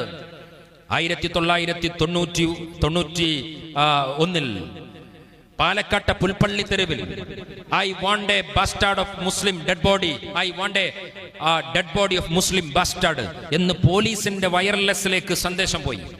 എനിക്ക് ഒരു മുസ്ലിം തെമ്മാടിയുടെ മൃതദേഹം വേണമെന്ന സന്ദേശം പോയി. അതയച്ചത് കേരളത്തിന്റെ പോലീസിന്റെ അന്നത്തെ ക്രമസമാധാന ചുമതലയുണ്ടായിരുന്ന രമൺ ശ്രീവാസ്തവ എന്ന പോലീസ് ഉദ്യോഗസ്ഥനാണ്. തന്റെ വീട്ടുമുറ്റത്ത് കളിച്ചുകൊണ്ടിരിക്കുകയായിരുന്ന 11 വയസ്സുള്ള പെൺകുട്ടി സിറാജുന്നീസ, ഒരു മുസ്ലിം ബാസ്റ്റാർഡിന്റെ രക്തത്തിന് വേണ്ടി ദാഹിച്ച കേരളത്തിന്റെ പോലീസുകാരന്റെ ആക്രോശം ചെന്നപ്പോ പോലീസ് അന്ന് വെടിയുതിർക്കുകയാണ്. 11 വയസ്സുള്ള പെൺകുട്ടിയെ പിടഞ്ഞു മരിച്ചു ആ പെൺകുട്ടി. പിന്നീട് കേരളത്തിന്റെ പോലീസ് കൊടുത്ത കുപ്രസിദ്ധമായ കുറ്റപത്രം, നരേന്ദ്രമോദിയുടെ രഥയാത്രയെ തടുക്കാൻ സിറാജുന്നീസയുടെ നേതൃത്വത്തിൽ കലാപകാരികൾ ഒരുങ്ങി നിൽക്കുമ്പോഴാണ് സിറാജുന്നീസയെ കൊന്നത് എന്ന് കേരളത്തിന്റെ കുപ്രസിദ്ധമായ പോലീസിന്റെ കുറ്റപത്രമാണ്. ആ കുറ്റപത്രം നേതൃത്വം കൊടുത്ത രമൺ ശ്രീവാസ്തവ, അദ്ദേഹം ഗുജറാത്തിലെ അഹമ്മദാബാദിൽ അലഹാബാദിൽ അദ്ദേഹം വിശ്രമിക്കുന്ന വേളയിലാണ് അദ്ദേഹത്തെ കൊണ്ടുവരുന്നത്. അദ്ദേഹത്തെ കർണാവതി എന്ന് പേര് മാറ്റിയ ഉത്തർപ്രദേശിലെ നാട്ടിൽ നിന്ന് അദ്ദേഹത്തെ ആനയിച്ചു കൊണ്ടുവരുന്നത് പിണറായി വിജയൻ, കമ്മ്യൂണിസ്റ്റ് മുഖ്യമന്ത്രി. വലതുവശത്ത് ലോകനാഥ് ബെഹ്റയെയും രമൺ ശ്രീവാസ്തവയെയും കൂടെ കൂട്ടി നടത്തിയ പോക്കിരിത്തരം. ആ പോക്കിരിത്തരത്തെ ലോകത്തോട് വിളിച്ചു പറഞ്ഞത് കുഞ്ഞാലിക്കുട്ടി സാഹിബും രമേശ് ചെന്നിത്തലയും VD സതീശനുമല്ല, കൂടെ നിൽക്കുന്ന PV അൻവർ എന്ന് പറയുന്ന പിണറായി വിജയന്റെ രാപ്പനി അറിയുന്ന ഒരാൾ വിളിച്ചു പറയുകയാണ്. ഇന്ത്യയിലെ വിവിധ സംസ്ഥാനങ്ങളിൽ സഞ്ചരിക്കുമ്പോൾ മലയാളിയുടെ അഭിമാനമായി എനിക്ക് തോന്നിയ ഒരു കാര്യം നമ്മുടെ സാക്ഷരതയാണ്, നമ്മുടെ ആരോഗ്യമാണ്, നമ്മുടെ സാമൂഹിക ശുചിത്വമാണ്, നമ്മുടെ മതേതര പ്രതിബദ്ധതയാണ്, നമ്മുടെ വിദ്യാഭ്യാസ പ്രബുദ്ധതയാണ്. പക്ഷേ സർവോപരി കേരളത്തിന്റെ പോലീസ് ഫോഴ്സ് ഇതൊക്കെ പറയുമ്പോഴും കേരളത്തിന്റെ ബഹുഭൂരിപക്ഷം വരുന്ന കേരളത്തിന്റെ പോലീസ് ഉദ്യോഗസ്ഥന്മാർ, ആ കേരളത്തിന്റെ പോലീസ് ഉദ്യോഗസ്ഥന്മാരുടെ സെക്യുലർ ക്രെഡൻഷ്യലിനെ നമുക്ക് തള്ളി പറയാൻ പറ്റില്ല. ഉത്തർപ്രദേശിലെ മുസ്തഫാബാദിൽ കലാപം നടക്കുന്ന സമയത്ത് RSSകാർ കുറുവടിയുമായി ഇറങ്ങുമ്പോ കാക്കി ട്രൗസർ ഇട്ട RSSകാരന്റെ കയ്യിൽ, കുറുവടിയില്ലാത്ത RSSകാരന്റെ കയ്യിൽ തന്റെ കുറുവടി കൊടുക്കുന്നത് ഡൽഹിയിലെ പോലീസാണ്. ഉത്തർപ്രദേശിലെ യോഗി ആദിത്യനാഥിന്റെ പോലീസ് ശാഖയിൽ RSS കേഡറെ പോലെ പ്രവർത്തിക്കുകയാണ്. ഇന്ത്യയിലെ BJP ഭരിക്കുന്ന സംസ്ഥാനങ്ങളിൽ, മഹാരാഷ്ട്രയിൽ, ഇന്ത്യയിലെ പല സംസ്ഥാനങ്ങളിലും നമ്മൾ ഇത് കേട്ടിട്ടുണ്ട്. അങ്ങനെ പ്രവർത്തിക്കുമ്പോ കേരളത്തിന്റെ പോലീസ് സംവിധാനം കുറ്റമറ്റതാണ്. ആ കുറ്റമറ്റ പോലീസ് സംവിധാനം RSSന്റെ ബൗദ്ധിക് പ്രമുഖന് തീരെഴുതി കൊടുക്കുന്ന, RSSന്റെ അഖിലേന്ത്യാ ജനറൽ സെക്രട്ടറി ഗ്രാൻഡ് ഹയാത്ത് ഹോട്ടലിൽ തൃശ്ശൂരിലെ RSSന്റെ ത്രിദിന പഠന ശിബിരത്തിൽ വരുമ്പോ ഗ്രാൻഡ് ഹയാത്ത് ഹോട്ടലിന്റെ കാർപോർച്ചിൽ പോലീസ് വണ്ടിയിട്ട് കേരളത്തിന്റെ പിണറായി വിജയന്റെ പോലീസ് പോയി എന്നുള്ളത് എത്ര ഞെട്ടലോടെ നമ്മൾ കേൾക്കുന്ന വാർത്തയാണ്. എത്ര ഞെട്ടലോടെ നമ്മൾ കേൾക്കുന്ന വാർത്തയാണ്. അപ്പോൾ CPM വഴിവിട്ട് സഞ്ചരിക്കുകയാണ്. നിങ്ങൾ RSS അഖിലേന്ത്യാ തലത്തിൽ ചെയ്തുകൊണ്ടിരിക്കുന്ന പ്രവർത്തനം എന്താണ്? എന്താണ് പൗരത്വ നിഷേധം? എന്താണ് വഖഫ് ബില്ല്? ഇന്ത്യ രാജ്യത്തിലെ മുഴുവൻ വഖഫ് സ്വത്തുകളും അടിച്ചെടുക്കാൻ, ഇവിടുത്തെ മുസ്ലിം സമൂഹത്തിന്റെ വിശ്വാസ ആദർശങ്ങളിലേക്ക് കടന്നുകയറാൻ, അവരുടെ പള്ളികളിലേക്ക്, അവരുടെ ഈദ്ഗാഹ് മൈതാനികളിലേക്ക് ബുൾഡോസർ വരാൻ പോവാണ്. ഞങ്ങൾ ലീഗിന്റെ രാഷ്ട്രീയം പറയുന്ന കാലത്ത് പലരും വിചാരിച്ചത് പഞ്ചായത്തില് ജനകീയ ആസൂത്രണത്തിന്റെ കോഴി വിതരണം ചെയ്യാൻ നിങ്ങൾ എന്തിനാ ലീഗായത്?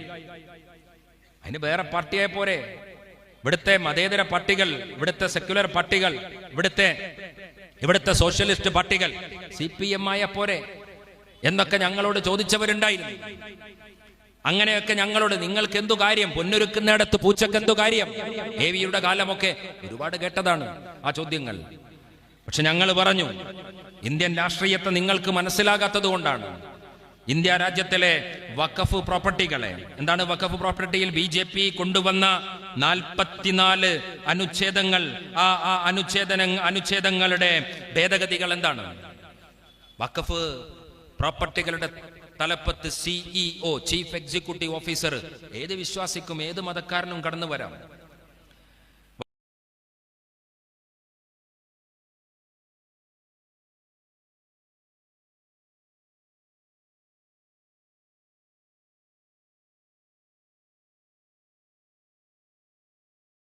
ഇൻസ്പെക്ടർക്ക് ക്രിമിനൽ കേസിന്റെ പെറ്റീഷൻ ഇടാൻ, FIR ഇടാൻ പഴുതു വന്നിരിക്കുന്നു മുത്തലാഖ്. ഒരു പെൺകുട്ടി പറയാണ്, എന്നെ 3 തലാഖ് ചൊല്ലി ഒഴിവാക്കി എന്ന് പറഞ്ഞു കഴിഞ്ഞാൽ പള്ളി കമ്മിറ്റി പ്രസിഡന്റും അമ്മോശാങ്കിയും കുട്ടിന്റെ വാപ്പിയും ചെക്കന്റെ വാപ്പി ഇരുന്ന് ആലോചിച്ച്, അമ്മോനും കാരണവരും ഇരുന്ന് ആലോചിച്ച് തീരുമാനിക്കേണ്ട പ്രശ്നമാണ്. അങ്ങനെ ഉണ്ടായോ? ഉണ്ടായെങ്കിൽ അങ്ങനെ ചെയ്യുന്നതിന്റെ ഒരു പ്രശ്നം എന്താണ്? പക്ഷേ ഈ നാട്ടിലെ മോഷണ പ്രതിയെ പിടിക്കുന്ന പോലെ, കഞ്ചാവ് പ്രതിയെ പിടിക്കുന്ന പോലെ, ക്രിമിനൽ കുറ്റങ്ങളിൽ പോലീസ് കൊണ്ടുപോകുന്ന പോലെ ഭാര്യയെ മുത്തലാഖ് ചൊല്ലിയാൽ തലാഖ്, ഡൈവോഴ്സ് ക്രിമിനൽ ആക്ടാണ്. ക്രിമിനൽ ആക്ടാണ്. കുടുംബം എന്ന സംവിധാനം തന്നെ വേണമെന്ന് നിങ്ങൾക്ക് മനസ്സിലാവില്ല. ദേശാഭിമാനിയുടെ ഏറ്റവും പുതിയ ലക്കത്തിന്റെ കവർ സ്റ്റോറി CPMന്റെ സുഹൃത്തുക്കൾ വായിച്ചോന്ന് എനിക്കറിയില്ല. നിങ്ങൾക്ക് ചിന്തിക്കാനുള്ളതല്ല, നിങ്ങളുടെ കക്ഷത്ത് വെച്ച് നടക്കാനുള്ളതാണ് എന്ന് അറിയാഞ്ഞിട്ടല്ല ഞാനിത് പറയുന്നത്. ആ ദേശാഭിമാനിയുടെ കവർ സ്റ്റോറിയിൽ വിവാഹമുക്ത വിവാഹങ്ങളെ കുറിച്ചാണ്. എന്ന് പറഞ്ഞാൽ കേരളത്തിന്റെ ഈ മാട്രിമോണിയൽ സൈറ്റുകൾ തരുന്ന റിപ്പോർട്ട് എന്താണെന്നറിയോ നിങ്ങള്? 3000 പെൺകുട്ടികളും 3000 ആൺകുട്ടികളും വിവാഹപ്രായം എത്തി നിൽക്കുന്ന സമയത്ത് 3000 ആൺകുട്ടികൾ രജിസ്റ്റർ ചെയ്യുന്ന സമയത്ത് 1500 പെൺകുട്ടികളെ രജിസ്റ്റർ ചെയ്യുന്നുള്ളൂ. കല്യാണം കഴിക്കാൻ താല്പര്യമില്ല. ഞാനിവിടുത്തെ മേപ്പയൂരിലെ ലീഗിന്റെ കമ്മിറ്റിയോടൊക്കെ പറയണം, നിങ്ങൾ 5 കർമ്മ പദ്ധതികളൊക്കെ ഇവിടെ ഉണ്ടാക്കിയിട്ടുണ്ട്. നിർബന്ധനരായ കുടുംബങ്ങൾക്ക് കമ്മിറ്റിയുടെ ആഭിമുഖ്യത്തിൽ ധനസഹായ പദ്ധതി, ദുബൈ KMCC, എല്ലാ സ്കൂളിലും ചന്ദ്രിക ദിനപത്രം, KM Seethi Sahib political school, professional വിദ്യാർത്ഥികൾക്ക് സ്കോളർഷിപ്പ്, സൗജന്യ മെഡിക്കൽ ക്യാമ്പ്, എല്ലാ പദ്ധതികളും 5 കർമ്മ പദ്ധതി മുസ്ലിം ലീഗ് സമ്മേളനത്തിൽ, അനുസ്മരണ സമ്മേളനത്തിൽ പ്രഖ്യാപിച്ച അതിന്റെ ബ്രോഷർ മേശപ്പുറത്ത് വെച്ചിട്ടാണ് ഞാൻ സംസാരിക്കുന്നത്. നമുക്ക് താമസിയാതെ നടത്തേണ്ടുന്ന ഒരു ക്യാമ്പയിൻ, കുട്ടികളെ നിങ്ങളൊക്കെ കല്യാണം കഴിക്കൂ എന്ന് പറഞ്ഞ് നടത്തേണ്ടുന്ന ഒരു തലത്തിലേക്ക് നമ്മുടെ നാട് സഞ്ചരിച്ചു കൊണ്ടിരിക്കുകയാണ്. ജനുവരി കഴിഞ്ഞ് ഫെബ്രുവരി 14-ാം തീയതി വാലന്റൈൻസ് ഡേ വരാൻ പോവാണ്. കുട്ടികളൊക്കെ ഗിഫ്റ്റിന്റെ പിന്നാലെ ഓടുകയാണ്. വിവാഹമുക്തമായ ഒരു സോഷ്യൽ സിസ്റ്റം ഇവിടെ വരാൻ പോവാണ്. ലോകത്ത് ഇങ്ങനെ ഒരു സിസ്റ്റത്തെ കുറിച്ച് ലോകത്ത് ആദ്യം സംസാരിക്കുന്നത് കമ്മ്യൂണിസ്റ്റ് രാജ്യങ്ങളാണ്, സോവിയറ്റ് റഷ്യയാണ്. EMS തന്നെ വിവാഹത്തിന്, കമ്മ്യൂണിസ്റ്റ് കാഴ്ചപ്പാടുള്ള വിവാഹത്തെക്കുറിച്ച് വിശദീകരിച്ചത് എന്താണ്? അവർ ഇസ്ലാമിക ശരീഅത്തിനെതിരെയുള്ള യുദ്ധപ്രഖ്യാപനമാണ് കേരളത്തിൽ നടന്ന, ഒരുപക്ഷെ ഇന്ത്യയിൽ തന്നെ നടന്ന സുസംഘടിതമായ ഇസ്ലാമോഫോബിയ ക്യാമ്പയിന്റെ പ്രാരംഭം എന്ന് പറയുന്നത്. EMS തുടങ്ങിയത്. BJP-കാരനല്ല, ഏലമനക്കിൽ ശങ്കരൻ നമ്പൂതിരിപ്പാട് തുടങ്ങിയ ക്യാമ്പയിനാണ്. അന്ന് അദ്ദേഹം പറഞ്ഞത് ഇഷ്ടമുള്ള പെണ്ണിനെ ഇഷ്ടമുണ്ടാകുമ്പോൾ കെട്ടി ഇഷ്ടമുള്ള സ്ഥലത്ത് വെച്ച് ഉപേക്ഷിച്ച് കടന്നു കളയാം എന്ന മട്ടിൽ, ലളിത മട്ടിലാണ് അവരതിനെ വിശദീകരിച്ചത്. സോവിയറ്റ് റഷ്യയിൽ ഫാമിലിയില്ല, അച്ഛനില്ല, അമ്മയില്ല, ആരുമില്ല. ഇഷ്ടമുള്ള ലൈഫ് പാർട്ട്നേഴ്സ് അല്ല, സെക്സ് പാർട്ട്നേഴ്സ് ആണ്. എന്താ സെക്സ് പാർട്ട്നേഴ്സ്?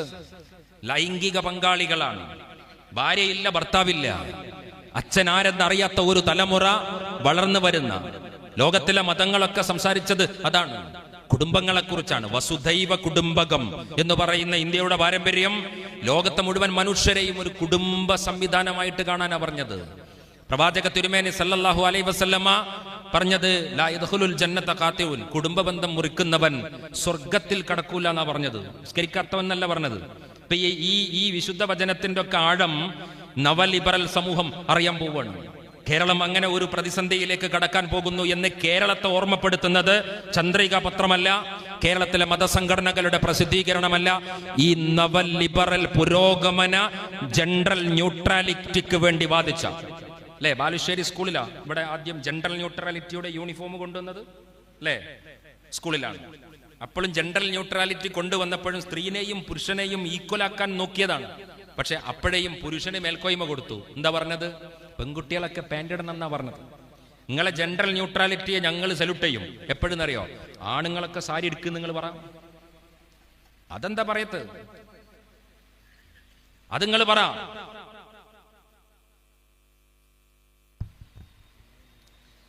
അങ്ങനെ നിങ്ങൾ പറയും. പിണറായി വിജയൻ സാരി എടുത്ത് വരുന്നത് നമ്മൾ കാണട്ടെ. അങ്ങനെ നിങ്ങൾ പറയോ? അങ്ങനെ പറയുന്ന ഒരു സന്ദർഭം വന്നാൽ അതൊരു ജനറൽ ന്യൂട്രാലിറ്റിയാണ്. ആ ജനറൽ ന്യൂട്രാലിറ്റിക്ക് വേണ്ടി നിങ്ങൾ സംസാരിക്കുന്നു എന്നാ പറഞ്ഞത്. ഞാൻ പറയുന്നത്, കുടുംബം എന്ന പരിപാവനമായ സങ്കല്പത്തിനകത്ത് നടക്കുന്ന വ്യവഹാരങ്ങൾ സിവിൽ കാര്യങ്ങളാണ്, സിവിൽ പ്രൊസീജിയേഴ്സ് ആണ്. അതിനെ ക്രിമിനൽ പ്രൊസീജിയറാക്കി ആര്? രാജ്യം ഭരിക്കുന്ന ബിജെപിയുടെ ഭരണകൂടം. അങ്ങനെ പൗരത്വ നിഷേധത്തിലൂടെ, ഈ രാജ്യത്തിലെ ഏക സിവിൽ കോഡിന്റെ ക്രമത്തിലൂടെ, ഈ രാജ്യത്തിലെ മുത്തലാഖ് ബില്ലിലൂടെ, ഈ രാജ്യത്തിലെ ഹിജാബ് നിഷേധത്തിലൂടെ, കർണാടകയിലെ ഹിജാബ് നിഷേധിക്കപ്പെട്ട പെൺകുട്ടിയുടെ വീട്ടിൽ ഞങ്ങൾ പോയിട്ടുണ്ട്. അങ്ങനെയുള്ള പോക്കിരിത്തരങ്ങളിലൂടെ നിങ്ങൾ ചെയ്തത് എന്താണ്? നിങ്ങൾ ചെയ്തത് അപരവൽക്കരണമാണ്. BJP ചെയ്ത കാര്യം ഒറ്റ വരിയിൽ, ഒറ്റ വാക്കിൽ BJPയുടെ പോക്കിരിത്തരത്തെ നമ്മളൊരു വാക്കിൽ എഴുതി വെച്ചാൽ BJPയുടെ അപരവൽക്കരണമാണ്. ആ അപരവൽക്കരണം ഇപ്പോൾ, ആ കൊട്ടേഷൻ ഇപ്പോൾ ഏറ്റെടുത്തിരിക്കുന്നത് CPM ആണ് എന്നതാണ് ഞങ്ങളുടെ മൊത്തം ആരോപണത്തിന്റെ ചുരുക്കം. ഞാൻ ഇവിടുത്തെ CPM-ന്റെ സുഹൃത്തുക്കളോട് പറയാണ്, ഞാൻ ഇവിടെ പറഞ്ഞ ഒരുപാട് സൂചനകൾ, ആ സൂചനകൾ ഒരു വാക്കിൽ ചുരുക്കി പറഞ്ഞു കഴിഞ്ഞാൽ അതിതാണ്. നിങ്ങളെ ഞങ്ങളൊരു സംവാദത്തിന് ക്ഷണിക്കണം. ഈ മേപ്പയൂരിലെ വേദിയിൽ നിങ്ങൾക്ക് സാധിക്കുമെങ്കിൽ ഞങ്ങളുടെ ഈ ആരോപണങ്ങൾക്ക് രാഷ്ട്രീയമായി മറുപടി പറയണം. നിങ്ങൾ പാണക്കാട് തങ്ങളെക്കുറിച്ച് പുലമ്പം പറയലല്ല, മുസ്ലിം ലീഗിന്റെ നേതാക്കളെ തെറി പറയലല്ല, ആധുനിക ഇന്ത്യയുടെ രാഷ്ട്രീയ വർത്തമാനങ്ങളെ വെച്ച്, ഇന്ത്യയുടെ രാഷ്ട്രീയത്തിന്റെ നേർസാക്ഷ്യങ്ങളെ വെച്ച്. ഇത് മുസ്ലിങ്ങളെ മാത്രം പ്രശ്നമാണോ? ഈ നാട്ടിലെ ക്രൈസ്തവ സഹോദരങ്ങൾ, മണിപ്പൂരിൽ, ഇന്ത്യയിലെ വ്യത്യസ്തങ്ങളായ സ്ഥലങ്ങളിൽ ക്രൈസ്തവ ചർച്ചുകളും അവരുടെ ആരാധനാലയങ്ങളിലും നടക്കുന്ന ക്രിസ്തുമസ് ആഘോഷങ്ങൾക്കെതിരെ RSS തൃശൂലം നീട്ടി നിന്നപ്പോ അതിനെ പ്രതിരോധിക്കാനുള്ള പോരാട്ടത്തിന്റെ ഭാഗമായി ഞങ്ങൾ പ്രവർത്തിച്ചിട്ടുണ്ട്. ഈ വർഷവും നടന്നില്ലേ? ഈ വർഷം കേരളത്തിൽ നടന്നില്ലേ? പാലക്കാട്ട് നടന്നില്ലേ? പാലക്കാട്ട് ക്രിസംഗികൾ എന്ന് പറയുന്ന, കാസ എന്ന് പറയുന്ന ഒരു വിഭാഗം ആളുകൾ കേരളത്തിന്റെ പൊതുമണ്ഡലത്തെ, നമ്മുടെ കേരളത്തിന്റെ ഒരു ഇക്കോസിസ്റ്റത്തെ വഷളാക്കാൻ വേണ്ടി RSSന്റെ BJPയുടെ കൊട്ടേഷൻ എടുത്ത് പ്രവർത്തിക്കുമ്പോ ഈ കേരളത്തിന്റെ മണ്ണിൽ വിശ്വ ഹിന്ദു പരിഷത്തിന്റെ ഗുണ്ടകൾ എന്താ ചെയ്തത്? സ്കൂളിൽ നടന്ന ക്രിസ്മസ് ആഘോഷത്തെ പ്രതിരോധിക്കാൻ പോയി, അതിനെ തടുക്കാൻ പോയി. ഇപ്പോഴും മണിപ്പൂരിലെ മനുഷ്യർ പരസ്പരം തല്ലുകയാണ്, അല്ല പരസ്പരം കൊല്ലുകയാണ്. എന്തിനാണ് കുക്കികളും മെയ്ത്തികളും തമ്മിൽ തല്ലുന്നത്? CPM-ന്റെ സുഹൃത്തുക്കൾക്കറിയോ? മണിപ്പൂരിലെ കുക്കികളും മെയ്ത്തികളും തമ്മിൽ തല്ലുന്നത് നോക്കുകൂലി പ്രശ്നത്തിലല്ല, പകരം അവരിൽപ്പെട്ട രണ്ടു ജാതികൾ രണ്ടു മതത്തിന്റെ ഭാഗമാണ്. ഹിന്ദു മതത്തിന്റെ ഭാഗമായി നിൽക്കുന്ന, ക്രൈസ്തവ മതത്തിന്റെ ഭാഗമായി നിൽക്കുന്ന രണ്ടു ജാതികൾ. ആ ജാതികളിൽ BJP ഭൂരിപക്ഷം വരുന്ന അവിടുത്തെ ജാതികളെ സ്പോൺസർ ചെയ്യുകയാണ്. ഇന്ത്യ രാജ്യം ഭരിക്കുന്ന നരേന്ദ്രമോദിക്ക് ഇന്നും മണിപ്പൂരിലേക്ക് പോകാൻ കഴിഞ്ഞിട്ടില്ല. എന്നിട്ട് അഭിസാരികയുടെ ചാരിത്ര പ്രസംഗം പോലെ ഈ രാജ്യത്തിലെ ക്രൈസ്തവ സംരക്ഷണത്തിന്റെ പാട്ടുപാടുകയാണ് BJP-യുടെ നേതാക്കന്മാർ. അങ്ങനെ ഇന്ത്യ എന്ന് പറയുന്ന ഈ വിശാലമായ മണ്ഡലം മതപരമായ വിവേചനങ്ങളെ കൊണ്ട് നിറയുമ്പോൾ ഇന്ത്യയുടെ പാർലമെന്റിൽ, ഇന്ത്യയുടെ സുപ്രീം കോടതിയിൽ, ഈ രാജ്യത്തിന്റെ തെരുവുകളിൽ നിറഞ്ഞു നിന്ന് പോരടിക്കുന്നത് ആരാണ്? നിറഞ്ഞു നിന്ന് പോരടിക്കുന്നത് ഞങ്ങളാണ്. ഇന്ത്യൻ യൂണിയൻ മുസ്ലിം ലീഗാണ്. പൗരത്വ നിഷേധത്തിന്റെ പോരാട്ടം മാത്രം മതി അതിന്റെ തെളിവായി. India union of India versus IUML versus union of India എന്നാണ് ആ കേസിന്റെ ലീഡ് പെറ്റീഷൻ. ലീഗാണ് നയിക്കുന്നത്. അതുകൊണ്ട് ഞങ്ങൾ 70 കൊല്ലം മുമ്പേ പറഞ്ഞതാണ്, ഈ രാജ്യത്തിന്റെ പൗരത്വം പോലും നിഷേധിക്കപ്പെടുന്ന ഒരു കാലം വരും. അങ്ങനെ ഒരു കാലം വരുമ്പോൾ മതേതര പാർട്ടികളുടെ അരമനയിൽ പോയി അവരുടെ ഓശാരങ്ങൾക്ക് വേണ്ടി ഓച്ചാനിച്ചു നിൽക്കാതെ ലെറ്റ് ദം ടോക്ക്. ഞങ്ങളെ കാര്യം ഞങ്ങൾ പറയാം. എന്താണ് ലീഗ് എന്ന് പറഞ്ഞാൽ വളരെ ലളിതമായ കാര്യമാണ്. ഞങ്ങളുടെ തന്ത ചമയാൻ നിങ്ങളാരും വരണ്ട. ഞങ്ങളുടെ തന്ത ചമയാനുള്ള കപ്പാസിറ്റി ഞങ്ങൾക്കുണ്ട്. അതാണ് ഞങ്ങൾ എന്ന് പറഞ്ഞാൽ ഇന്ത്യയുടെ പാർലമെന്റിൽ ഞങ്ങളുടെ കാര്യം പറയാൻ വേണ്ടി CPM അവതരിപ്പിക്കുന്ന ഒരുത്തനെ അയാളുടെ കാല് പിടിച്ച് കരഞ്ഞു കലങ്ങി അടുത്ത സമ്മേളനത്തിന്, പാർലമെന്റ് സമ്മേളനത്തിന് നിങ്ങൾ പോകുമ്പോ NRCയെ കുറിച്ചൊന്ന് പറയണേ, CAയെ കുറിച്ച് പറയണേ. വാക്ക് തരാൻ പറ്റുമോ? പറ്റൂല. അദ്ദേഹം പറയും പോളിറ്റ് ബ്യൂറോയുടെ പ്രസംഗത്തിന്റെ കുറിപ്പ് വരട്ടെ, സംസ്ഥാന കമ്മിറ്റിയുടെ പ്രമേയം വരട്ടെ, ഞങ്ങളുടെ വർഗ വൈരുദ്ധ്യാധിഷ്ഠിത ഭൗതികവാദത്തിന്റെ സൈദ്ധാന്തിക തലത്തിൽ നിങ്ങളുടെ പൗരത്വ നിഷേധം വേവുമോ എന്ന് ഞങ്ങൾ നോക്കട്ടെ. അപ്പോത്തിന് വണ്ടി സ്റ്റേഷൻ വിട്ടിട്ടുണ്ടാകും. പക്ഷേ ഇന്ത്യയുടെ പാർലമെന്റിൽ പൗരത്വ ബില്ലിനെ പാസാക്കുമ്പോ ഈ രാജ്യത്തിന്റെ മണ്ണിൽ ഞങ്ങൾ ജനിച്ചു വീണിട്ടുണ്ടെങ്കിൽ ഇന്ത്യയുടെ മണ്ണിൽ തന്നെ ഞങ്ങൾ മരിച്ചു വീഴുമെന്ന് പോസ്റ്റ്മാന്റെ കയ്യിൽ കത്തുകൊടുത്ത് പാർലമെന്റിന്റെ ഉള്ളിൽ വായിക്കാതെ സ്വയം ആ സന്ദേശത്തെ ഉയർത്തിപ്പിടിച്ച് പ്രധാനമന്ത്രിയുടെ കസേരക്ക് നേരെ വിരൽ ചൂണ്ടി mister Modi, impossible, absolutely impossible, നിങ്ങളുടെ തിരക്കഥകൾ ഈ രാജ്യത്ത് നടക്കില്ല എന്ന് പറയാൻ പാർലമെന്റിൽ ഒരു ഈട്ടി വേണം, പാർലമെന്റിൽ ഒരു സമദാനി വേണം, പാർലമെന്റിൽ ഈ രാജ്യത്തിലെ ന്യൂനപക്ഷ സമൂഹത്തിന്റെ ശബ്ദമാകാൻ പറ്റുന്ന മനുഷ്യർ വേണം. ഞങ്ങൾ എന്തിനാ കൊട്ടേഷൻ കൊടുക്കണം? നേരെ പോയി പറയാം. ഉസ്താദ് വന്നത് അകലങ്ങളിൽ നിന്നാണ്. അതുകൊണ്ട് ഉസ്താദിന്റെ കൈ നേരിട്ട് മുത്തരുത്, മുത്തിയവരെ മുത്താവുന്നതാണ്. ഞങ്ങൾ പറഞ്ഞത് അങ്ങനെ മുത്തിയവരെ മുത്തണ്ട. ഞങ്ങൾക്ക് ഈ രാജ്യത്തിന്റെ ഭരണകൂടത്തിന്റെ കരങ്ങളെ നേരെ മുത്തണം. അതിന് ഞങ്ങളുടെ കയ്യിൽ ഒരു പതാക വേണം. ആ പതാക ഈ പച്ച പതാകയാണ്. ആ ആശയം ഇന്ത്യൻ യൂണിയൻ മുസ്ലിം ലീഗാണ്. ഞങ്ങൾ കമ്മ്യൂണിസ്റ്റരോട് പറയാം, ഞങ്ങൾ എന്താ വേണ്ടത്?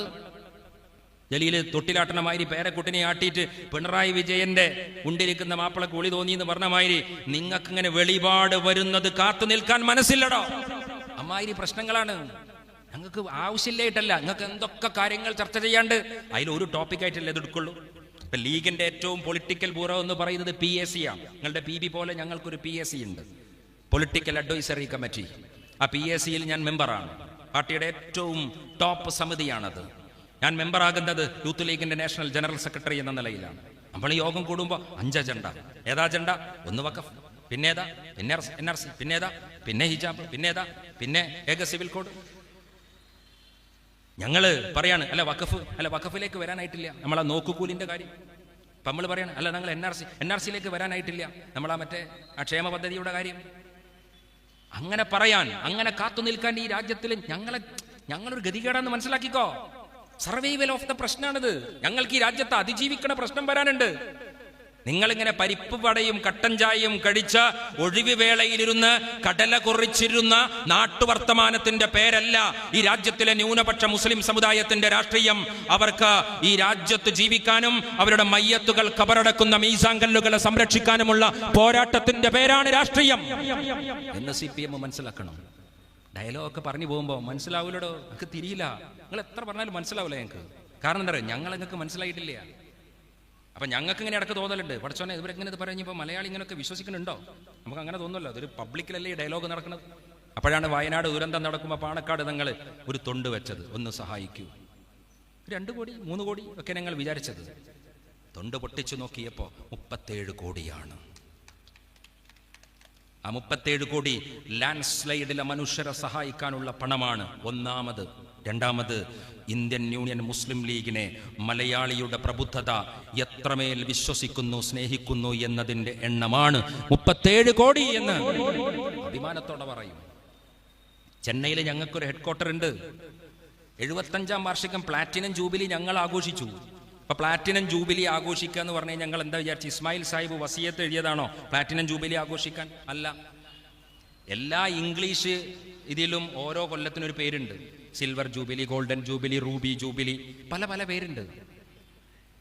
അതിൽ ഈ 75ാം വാർഷികം ആഘോഷിക്കണമെന്നൊന്നും ലീഗിന്റെ വിൽപത്രത്തിൽ ഒന്നുമില്ല. ഞങ്ങളിത് എപ്പോഴാണ് തീരുമാനം എടുത്തറിയോ? മൻമോഹൻ സിംഗ് ഇന്ത്യയുടെ പ്രധാനമന്ത്രി ആയിരുന്നുവെങ്കിൽ ഞങ്ങളൊരു പക്ഷേ ഈ സമ്മേളനം നടത്തൂല. ഇന്ത്യൻ നാഷണൽ കോൺഗ്രസ് ഭരിച്ചിരുന്നുവെങ്കിൽ ഞങ്ങൾ ചലോ ചെന്നൈ എന്ന് പ്രവർത്തകരോട് പറയൂല. ഇന്ത്യ രാജ്യം നരേന്ദ്രമോദി ഭരിക്കുന്നു, അമിത്ഷാ ഭരിക്കുന്നു. ലീഗിനെ നിരോധിക്കാൻ വേണ്ടി വസീം റിസ്വി എന്ന് പറയുന്ന സത്യനാരായണൻ എന്ന് പറയുന്ന മതം മാറിയ മനുഷ്യൻ സുപ്രീം കോടതിയുടെ മേശപ്പുറത്ത് ഓണറബിൾ സുപ്രീം കോർട്ടിന്റെ ചീഫ് ജസ്റ്റിസിനോട് പെറ്റീഷൻ കൊടുക്കുന്നു, ലീഗിനെ നിരോധിക്കണം, അതൊരു മതപാർട്ടിയാണ്.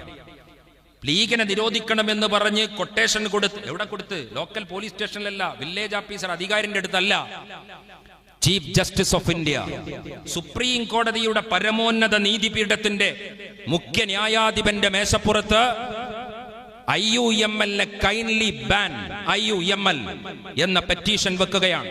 കിട്ടാവുന്ന മുഴുവൻ റിസോഴ്സുകളും ശേഖരിച്ചുകൊണ്ട് ആ പെറ്റീഷൻ വെക്കുമ്പോ ഞങ്ങൾ യോഗം കൂടി. വേണമെങ്കിൽ ഞങ്ങൾക്ക് എടുക്കാൻ പറ്റുന്നൊരു തീരുമാനം എന്താ? നരേന്ദ്രമോദിയുള്ള ഇന്ത്യയിൽ, അമിത്ഷായുള്ള ഇന്ത്യയിൽ നമുക്കൊരു കാര്യം ചെയ്യാം, ഇതൊന്ന് ലൈറ്റാക്കി പറയാം, ഒന്ന് സോഫ്റ്റാക്കി പറയാം, ഇവരാണ്ട് പോയിട്ട് നമുക്ക് ഉഷാറാക്കാം. ചെന്നൈക്ക് യോഗത്തിനൊന്നും പോണ്ട, ചെന്നൈയിലാണ് നമ്മളെ നാഷണൽ ഹെഡ്ക്വാർട്ടർ, അങ്ങോട്ടൊന്നും പോണ്ട. ഖാദർ മൊയ്തീൻ സാഹിബിനെ ഇങ്ങോട്ട് വിളിക്കാം, നമുക്ക് മലപ്പുറത്തും കോഴിക്കോട്ടും യോഗം ചേരാം. അതൊരു ഓപ്ഷനാണ്. ലീഗ് എടുത്ത ഓപ്ഷൻ ഏതാണെന്നറിയോ നിങ്ങൾ? സത്യനാരായണൻ എന്ന് പറയുന്ന വസീം റിസ്വിയെ കൊട്ടേഷനാക്കി RSS കൊടുത്ത നിരോധനത്തിന്റെ വാൾമുന ലീഗിന്റെ പച്ചക്കൊടിയുടെ നെഞ്ചൂക്കിന് നേരെ ഉയർന്ന സന്ദർഭം ലീഗ് എടുത്ത തീരുമാനം, RSSന്റെ ഈ കത്തിമുനക്ക് വേണ്ടി ഞങ്ങൾ വഴങ്ങുന്നില്ല. ഞങ്ങൾ ചെന്നൈയിലല്ല ഞങ്ങൾ വരിക, ഞങ്ങൾ ചലോ ദില്ലി. RSSകാര നരേന്ദ്രമോദിയുടെ 56 ഇഞ്ച് അഹങ്കാരത്തിന്റെ താഴെ ദറിയാഗഞ്ചിന്റെ മണ്ണിൽ ഇന്ത്യൻ യൂണിയൻ മുസ്ലിം ലീഗിന്റെ ദേശീയ ആസ്ഥാന മന്ദിരം പണിയുമെന്നാ ഞങ്ങൾ പറഞ്ഞത്. ഞങ്ങൾ അങ്ങോട്ട് പോകാനാണ് തീരുമാനിച്ചത്. അതുകൊണ്ട് ഞങ്ങൾ ഈ രാഷ്ട്രീയത്തെ, ഈ കാഴ്ചപ്പാടിനെ, ഈ വിശ്വാസത്തെ ഊക്കോടെ പറയും. അത് പറയുന്ന കാലത്ത് ഞങ്ങൾ എന്താ ചെയ്തത്? ലീഗിന് സാങ്കേതികമായി ഒരു യോഗം കൂടാൻ വേണ്ടി ഡൽഹിയിൽ ആഫീസല്ല, മഹാനായ പാണക്കാട് സയ്യിദ് ഹൈദരലി ശിഹാബ് തങ്ങൾ ഞങ്ങളുടെ യൂത്ത് ലീഗിന്റെ അഖിലേന്ത്യാ കമ്മിറ്റി ഉണ്ടാക്കാൻ പറയുന്നത് മോഡിയുടെ കാലത്താ. 2017 ഏപ്രിൽ 27 മോഡിയുള്ള കാലത്ത് വീട്ടിലിരിക്കാനല്ല പറഞ്ഞത്, നിങ്ങൾ ഈ രാജ്യത്തുടനീളം മുസ്ലിം യൂത്ത് ലീഗിന്റെ യൂണിറ്റുകൾ ഉണ്ടാക്കണം എന്നാ പറഞ്ഞത്. ബംഗളൂരുവിൽ വെച്ച് ഞങ്ങൾ ആ തീരുമാനമെടുത്ത് ഇൻഷാ അല്ലാ അഭിമാനത്തോടെ, മാഷാ അല്ലാ അഭിമാനത്തോടെ ഞങ്ങൾ പറയും, ഇന്ത്യയിലെ 18 സംസ്ഥാനങ്ങളിൽ മുസ്ലിം യൂത്ത് ലീഗിന്റെ സംസ്ഥാന ഘടകങ്ങൾ BJP രാജ്യം ഭരിക്കുന്ന സന്ദർഭത്തിൽ ഞങ്ങൾ രൂപപ്പെടുത്തിയിട്ടുണ്ട്. തൊട്ടടുത്ത മാസം പാലക്കാട് വെച്ച് ഞങ്ങൾ തീരുമാനിച്ചു, യൂത്ത് ലീഗ് മാത്രമല്ല, കാലിക്കറ്റ് യൂണിവേഴ്സിറ്റിയിലും കൊച്ചിൻ യൂണിവേഴ്സിറ്റിയിലും കാസർകോട്ടെ യൂണിവേഴ്സിറ്റിയിലും മേപ്പയൂരിലെ കോളേജിലും പോരാ MSF, ജാമിയ മില്ലിയയിലും ഹൈദരാബാദ് സെൻട്രൽ യൂണിവേഴ്സിറ്റിയിലും ജവഹർലാൽ നെഹ്റു യൂണിവേഴ്സിറ്റിയിലും MSFന്റെ യൂണിറ്റ് ഉണ്ടാക്കണം. ഇന്ത്യ മുഴുവൻ MSF ഉണ്ടാക്കണം, ഇന്ത്യ മുഴുവൻ ലോയേഴ്സ് ലീഗ് ഉണ്ടാക്കണം. ഈ രാജ്യത്ത് മുഴുവൻ ഈ ആശയത്തെ പ്രചരിപ്പിക്കുന്ന വലിയ സന്നാഹങ്ങളിലേക്ക് ഞങ്ങൾ പ്രവേശിക്കുകയും IUML എന്ന് പറയുന്ന ഈ അസൈൻമെന്റിനെ ഇന്ത്യയുടെ മണ്ണിൽ പടർത്താനുള്ള, പരത്താനുള്ള പോരാട്ടത്തിലാണ് ഞങ്ങൾ പ്രവർത്തിക്കുന്നത് എന്ന് നിങ്ങൾ മനസ്സിലാക്കണം. അതുകൊണ്ട് AV നടന്നു തീർത്ത ഈ വഴി, AV കടന്നുപോയ ഈ വഴി, എത്ര മനുഷ്യർ. ഡൽഹിയിലെ അസറു എന്ന് പറയുന്ന ഒരു ചെറുപ്പക്കാരുണ്ട്, നിങ്ങളൊക്കെ കേട്ടിട്ടുണ്ടാകും, MSFന്റെ നമ്മുടെ സെൻട്രൽ യൂണിവേഴ്സിറ്റിയിൽ ഒരു ഭാരവാഹി. ആ കുട്ടി MSFന്റെ പ്രവർത്തന പദ്ധതിയിൽ മുന്നോട്ട് പോയ സമയത്ത് രക്തസാക്ഷിത്വം പോലെ കടന്നുപോയ നമ്മുടെ കുട്ടിയാണ്. എത്ര പേർ ഈ വഴിയിൽ സഞ്ചരിച്ചു. പ്രിയപ്പെട്ട AVയെ ഓർത്തെടുക്കുന്ന ഈ സന്ദർഭം അഭിമാനത്തോടെ, അന്തസ്സോടെ ഞങ്ങൾ പറയാണ്, മാന്യമായ രാഷ്ട്രീയ സംവാദങ്ങൾ നിങ്ങൾ ഒരുക്കമാണെങ്കിൽ ആ സംവാദങ്ങൾക്ക് ഞങ്ങൾ മറുപടി പറയാം. അതിനപ്പുറത്തേക്ക് വർഗീയ രാഘവന്റെ വർത്തമാനങ്ങൾ, പിണറായി വിജയനും കുമ്മനം രാജശേഖരനും ആരാണെന്ന് മനസ്സിലാകാത്ത വിധം, ശശികല ടീച്ചറും ശ്രീമതി ടീച്ചറെയും പരസ്പരം തിരിച്ചറിയാൻ പറ്റാത്ത വിധം, MT രമേശനെയും K സുരേന്ദ്രനെയും വിജയരാഘവനെയും മോഹൻ ഭഗവതിനെയും P മോഹനനെയും പരസ്പരം തിരിച്ചറിയാത്ത വിധം കേരളത്തിന്റെ രാഷ്ട്രീയ അന്തരീക്ഷം സംഘർഷഭരിതമാക്കുമ്പോ, അപരവൽക്കരണത്തിന്റെ അജണ്ട നിങ്ങൾ മുന്നിൽ വെക്കുമ്പോ, അതിന്റെ ആശയബലത്തിൽ കടന്നു പോകാൻ തൽക്കാലം നിങ്ങൾക്ക് കഴിയുമെങ്കിലും അതിന്റെ ലോങ് ടേം ബെനിഫിറ്റ് ഈ രാജ്യത്തിലെ ആർക്കുള്ളതാണ്? ഈ രാജ്യത്തിലെ BJP-ക്കാരനുള്ളതാണ് എന്ന് നിങ്ങൾ മനസ്സിലാക്കണം. അതുകൊണ്ട് മുസ്ലിം ലീഗ് ഇവിടെ പഞ്ചായത്ത് ലീഗിന്റെ സമ്മേളനം നടക്കുമ്പോൾ 5 കർമ്മ പദ്ധതി ഇതാ ഇവിടെ മുന്നിൽ വെക്കുകയാണ്.